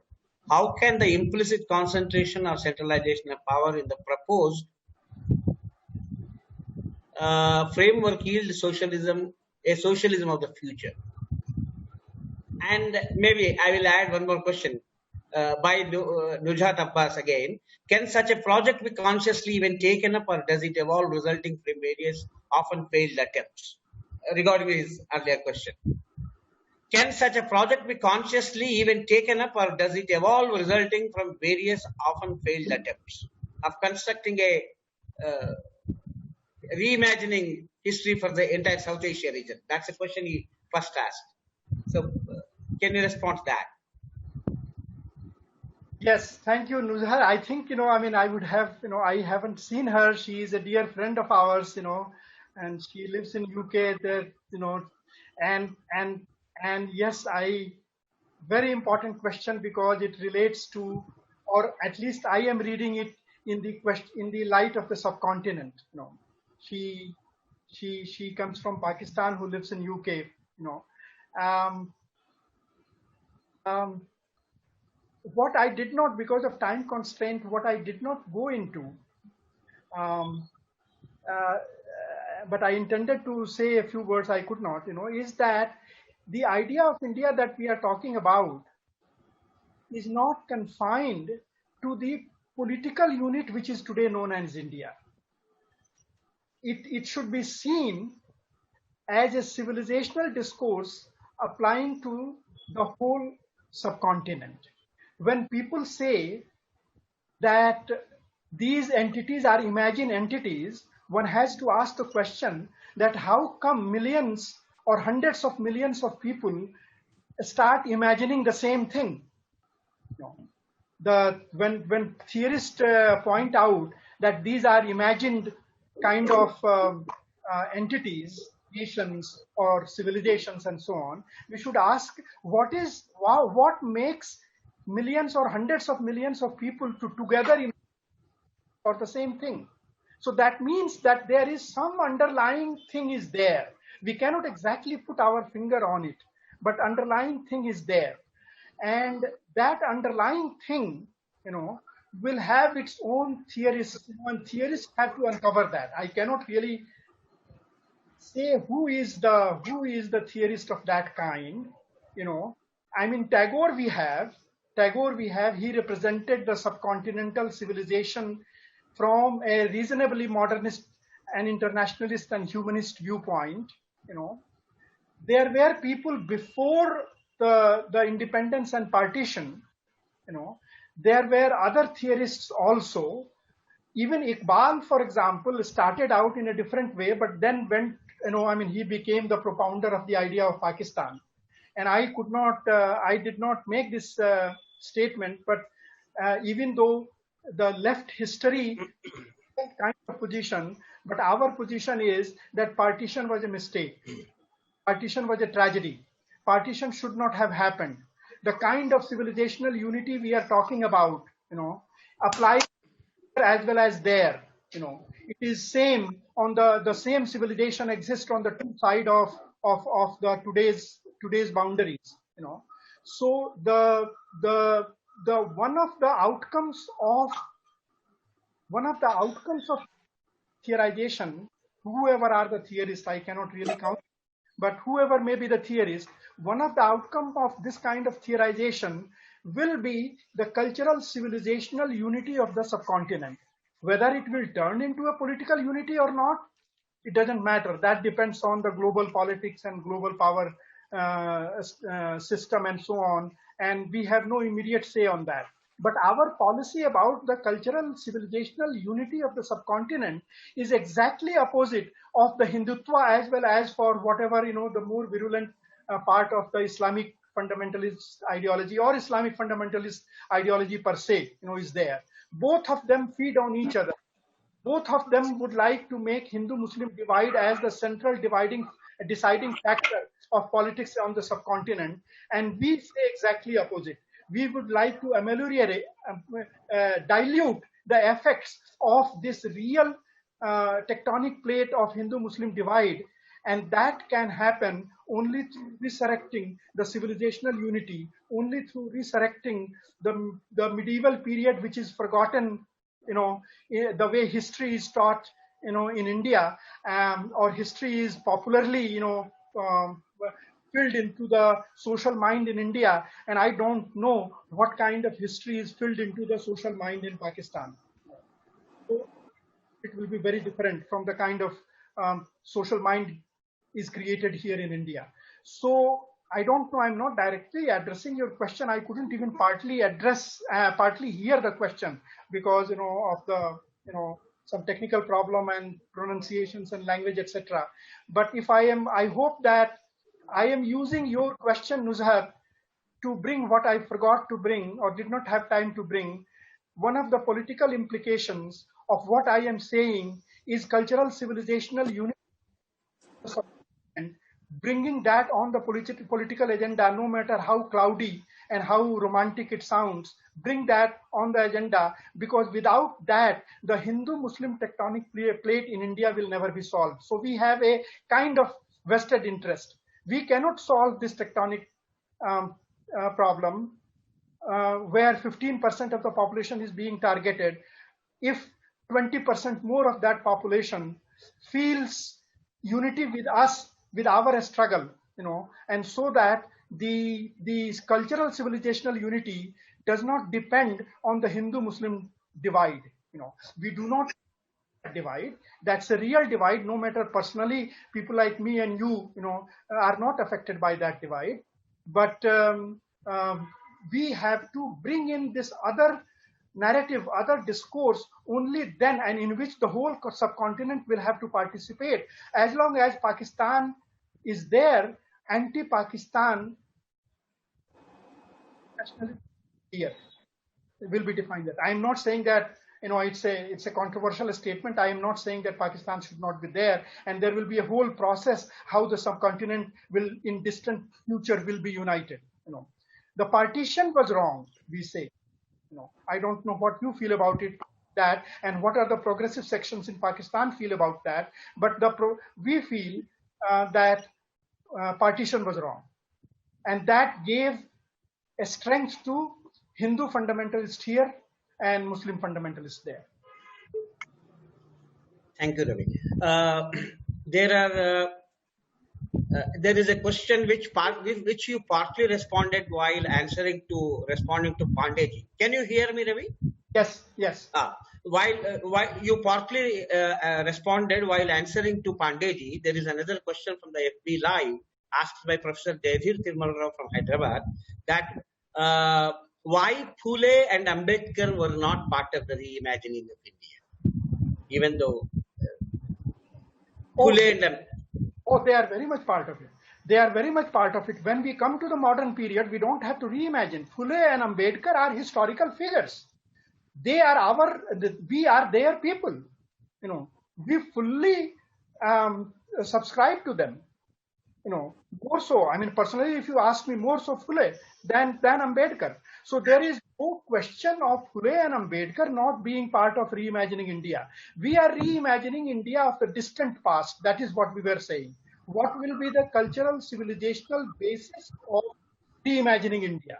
And that is what I was appealing to the Dalit movement also, to think about that. But when you come to the modern period,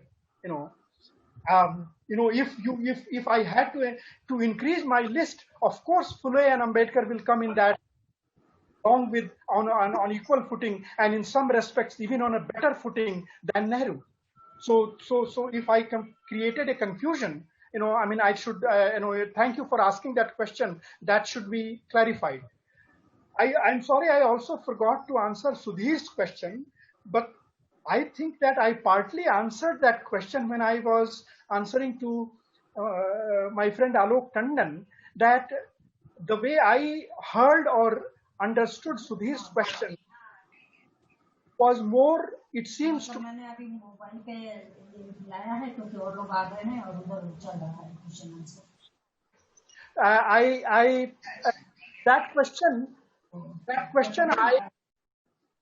that question I see more like blaming modernity for the crimes of capitalism. The question of centralization of power, that does not come out of modernity. How can rationality and equality necessarily will lead to centralization of power? That question is not causally connected. The centralization of power comes out of how capitalism, historical conditions in which capitalism has operated, in which systems have operated, in which class societies have operated and class systems have operated. So modernity cannot be blamed for things like centralization of power or damaging democracy and so on. Even though it talks about equality, does not give equality, that blame cannot be put on modernity, because modernity doesn't do that, capitalism does that. and there was a question uh, from, we can say, from the opposite angle, from asked by Deepinder Kapoor. Uh, Good to think of idea of India and our history as opposed to the mythological imagination of Hindutva Indian history, but why give up the idea of class struggle as an integral part of social change? Not at all, not at all. Not at all. We are never giving up the notion of class struggle. Absolutely be sure about that. Never, never, never. Because you see the system, if I did not go into the details of that, the way I separated rest of society from system, that does not mean that I threw the system part in the analytical dustbin. System is still central for us. The central part of our politics comes out of the dynamics of the system. So the class struggle will always be a key feature of our politics, and most of our politics will arise from class struggle because we are defined by class struggle. We are defined by being critics of capitalism and being proponents of socialism. So that is the key part. Today we were talking about the other problem about how we conceptualize the rest of society and how do we conceptualize the civilizational cultural history. And in that context, we are talking about laying claim to India. India, it is not that cultural civilizational India belongs to someone else. We are only communists, living on an alien theory and doing class struggle from a book that was written by a German. We are no such things. India belongs to us. We lay claim to India, and we lay claim to the idea of India. It is alien theory was not the problem with the leftists. All theory is alien as far as people are concerned. Every kind of theory, even Gandhian theory, is alien to Indian people. All theory is alien. But the mistake we made was not alien theory, but in the cultural, civilizational, social arena, we did not lay claim to idea of India. That is why we got alienated. So we are not giving up class struggle. We are not giving up Marxist theory.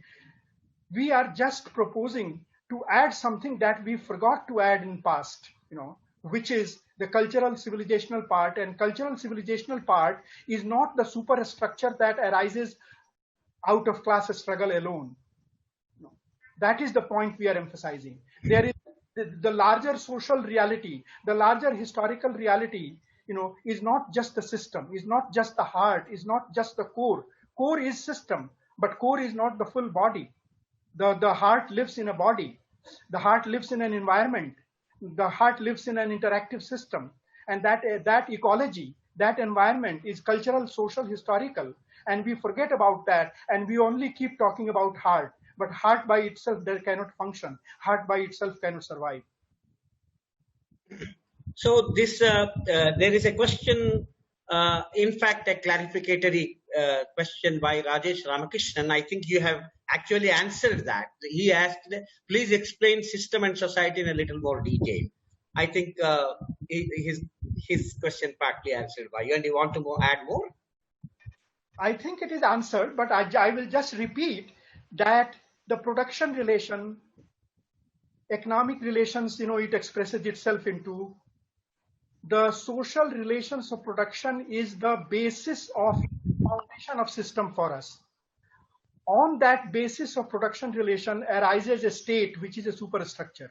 Arises constitution and laws, which is a superstructure. Arises, related ideas and philosophies, which is a superstructure. This constitutes the system. So the system is the economic base as well as the superstructure. But what we are clarifying is that if you have this system, which is economy plus politics, crudely speaking, or large part of politics, not all politics, large part of politics directly feeding into system. This economy plus politics, is the system part for us. Economy, state, constitution, laws, related institutions. This is the system part. And rest of it, whatever is left over is society part of it. We don't have a coherent theoretical definition of that. We don't have a definition of rest of society because it is very diverse, very different. It has very diverse elements, mutually interacting, but is still not amenable to one theoretical definition. So caste and gender and nativity and language and various kinds of identities, and various kind of ideas relating to social behavior, and so on, social conduct, and so on. All that comes in the rest of society part. So that is how it is a functional division. It is not a rigorous theoretical division. MK Srinivas is commenting as well as asking, a very good talk. Even I not being an ardent theorist, I could appreciate. However, I have a question. But we can't for a narrative to emerge. Shouldn't leftists learn from current struggles? Specifically, I want the speaker's view on CAA NRC agitation, which overcame the polarizing forces perpetuated by Hindutva and brought together disparate communities. Where were leftists there? Yes, our position is clear. We are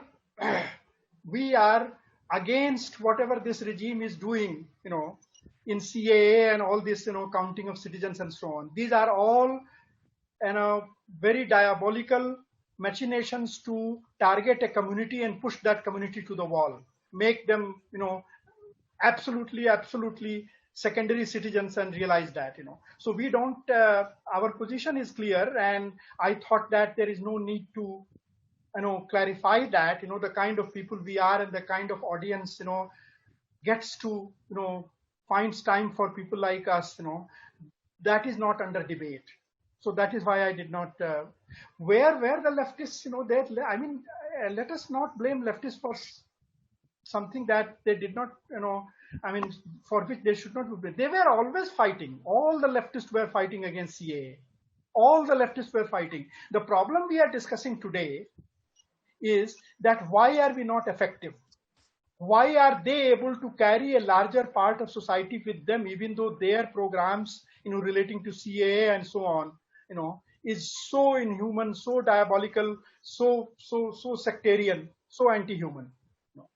But they are able to carry large part of society. And we who take correct position on these things, we do not succeed as much, So that is the problem, a longer term problem we were discussing today, which will shed some light on the current struggles, that why we fail even in current struggles. In current struggles, why don't we have political and social influence such that we could have a larger impact on current struggles? So that is part, what you are asking, Shrivas, is part of our description of our failure, part of underlining the failure of left. And we acknowledge that. Failure of left is what we are discussing. That is why we have not been able to push back this regime on all these on all these policies and issues. So that's our failure, and you are right in pointing out our failure. But today we were discussing why we fail. And that is a longer story. And that longer story we were trying to summarize in today's talk. While looking at the Facebook live comments, I noticed a comment, and somehow that comment I'm unable to trace back. But I remember the question. I forgot the questioner. So I seek apology for not able to mention the name of the questioner. The question is, when we are imagining historical India or counting the names and all that, those classical era and those great names are there. But what about the oral tradition, which are very much part of the Indian culture from the ancient times? That's the essence of the question. इनका नाम विवेक तिवारी है. Yeah, okay.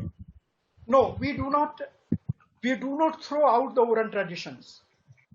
And it is a tragedy that oral traditions, have not been researched, investigated as much as they should, come to light. So we are largely ignorant about that. And when the findings from oral traditions come out, then we will see, then we will evaluate, as we will evaluate in all the big names also that I am not saying that we are going to accept Valmiki or Kalidas lock, stock and barrel. We will accept them as, but that doesn't mean that there were no problems with them. Maybe I will like a Kalidas of Meghdut and Ritu Samhar, but I will not like a Kalidas of Kumar Sambhav or Raghuvansham. So about the oral tradition, we expect that we will include that into our vision or our imagining of India. Unfortunately, one doesn't know a whole lot about that, and the same way, I mean, in between these classical literature and the oral tradition, somehow falls the Bhakti tradition. And we are not going to throw out Bhakti tradition altogether either. We are going to include even the Bhakti tradition. Just to clarify my point, I am taking another example, that even the Bhakti tradition we are going to include in the idea of India.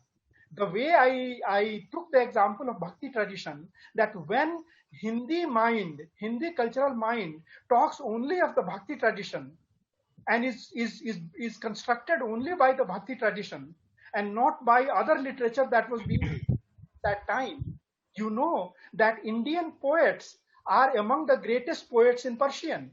Ghalib is a great name in Persian, even in Iran. Mir is a great name, in Iran. Iqbal was a great name in Iran, and all these people wrote half or more than half of their oeuvre in Persian. Lot of things were being written in Persian here. All the court records were, of course, in Persian, but lot of literature, I am sure, was being generated in Persian. So we threw away Sanskrit for one reason, we threw away Persian for another reason, because all these are classical languages and languages of the elite and languages of the classicists and languages of the ruling class. Now that we are saying that we will rethink. So that doesn't mean that if we are going to rethink about classicists, that doesn't mean that we are going to side with the classicists and throw out the oralists, throw out the popular traditions that are there. We will adopt them too. They will be part of our Indian imagination too. And thank you for asking that question. Yeah. And there is another question. Name is not being displayed here. Instead, it is his phone's name is there, 1+8. When we talk of a socio-political project out of an idea, it is essentially forwarding of dominant values like those of rationality and equality for modernity. Contrary values, or rather anti-value, is the dominant idea today. How do we talk about it? This is Dr. Vikram from Raipur, and okay, you can also club my question below there related to this question. Okay. Yeah, another question. Okay. Go ahead. Please go ahead. Can you repeat again? Something I missed in between. That when we talk of a socio-political project out of an idea, it is essentially forwarding of dominant values like those of rationality and equality for modernity. Contrary values, or rather anti-value, is the dominant idea today. How do we talk about it? That if the hegemonic or dominant idea, which are totally opposed to the ideas of equality and rationality, we don't call them modernity. No, those we don't include in part of modernity. So that again comes from this kind of roughly the thinking that whatever is happening in the modern period is because of modernity, and that is not right. Whatever is happening in the modern period cannot be put at the door of modernity. Modernity is a very clear thing, and that the debate about the actual theoretical infrastructure of modernity, the debate about that will go on forever, that what does really constitute modernity. But we, for our own theoretical as well as practical purposes, we are defining modernity based on these two legs, the legs of rationality and equality. And if something is opposed to this, then that is not modernity. And I am not saying that in the modern period, only modernity is hegemony. There are periods when even in the modern period, non-modern ideas are become hegemony, or there are countries or societies or areas of the planet, regions of the planet where non-modern ideas are hegemonic. And that was the whole point, that of this afternoon's discussion, that we find ourselves in this part of the planet, on this subcontinent, and in India, we find ourselves in this period when the non-modern ideas are hegemonic. Modern ideas were hegemonic for a short period in between, in the anti-colonial nationalist struggle and in the Nehru period. Not socially hegemonic, but they were politically hegemonic. But mostly in our part of the world, non-modern ideas are hegemonic, supported by the social mind, so social infrastructure, so of the infrastructure of the social mind. And we are discussing this huge problem, this very complex problem, that how do you, in a society like ours, how do you fight the hegemony of non-modern ideas? And we are saying that do the first thing. First, pick up the modern ideas.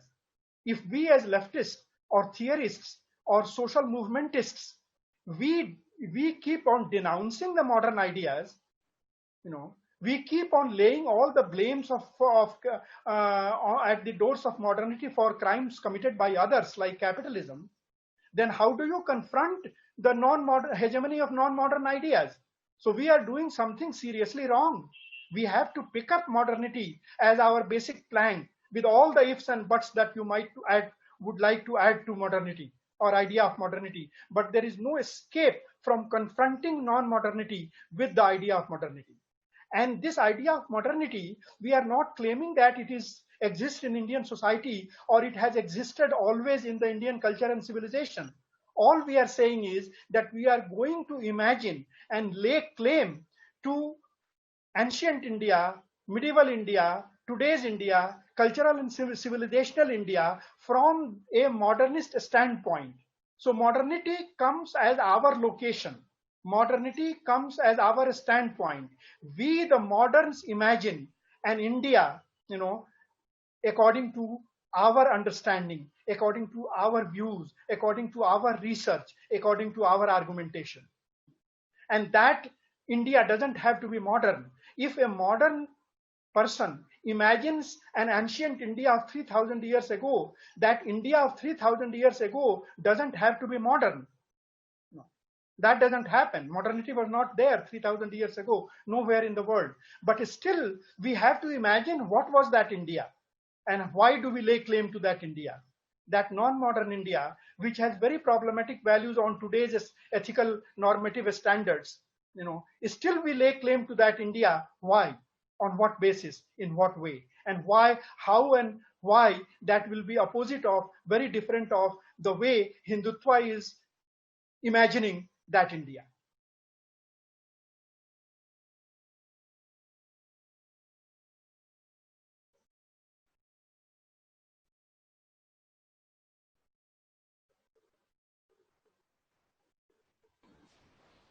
Bhargava, your mic is off, I think. Or muted.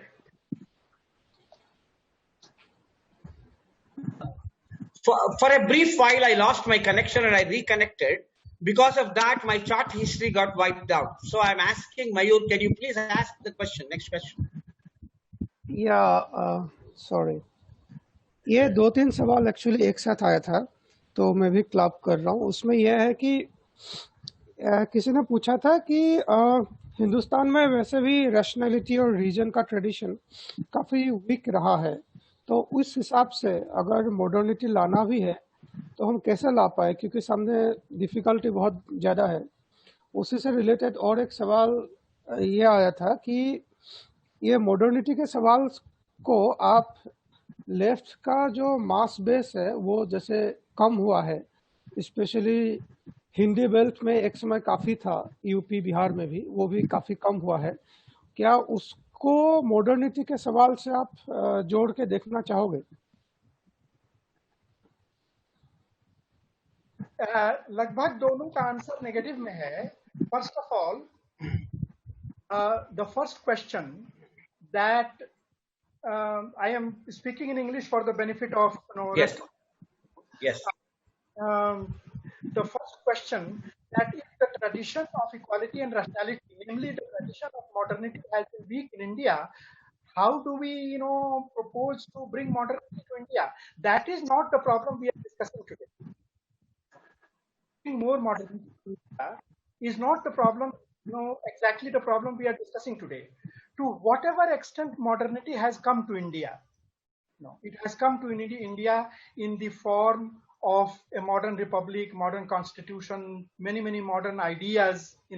It has come in the form of us. After all, we are from this soil, and we are thoroughly modern, and we are no exception. There are millions and millions of Indians who are thoroughly modern, who will never go into the bag of RSS, who will never go into the bag of bigotry, and communalism. So modernity has a root.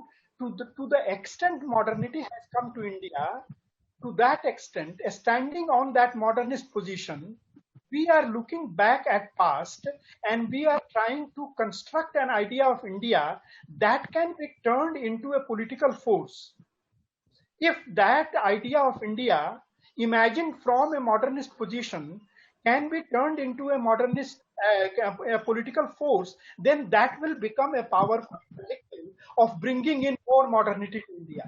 Because that will be a political force that will defeat these, fundamentalist religious forces of all kinds, and then the modernist foundation, political or social or ideological, stronger. So we recognize that traditionally speaking, India may not have a rich tradition, of a struggle on the plank of equality, being a caste society, or rationality, being a religious society. But this was the case all over the world. More or less, it was the case all over the world. Some people solve this problem first, some people are going to solve it later. Modernity is always going to be born and progress and grow up and grow stronger in non-modern societies. That is the problem you are given with. So that is, what is the future of modernity in a non-modern society like India?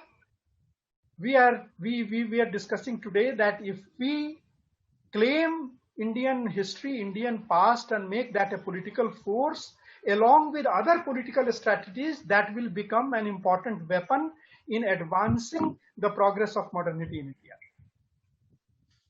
Okay, Ravi. The second question was, remind Mayur, second part.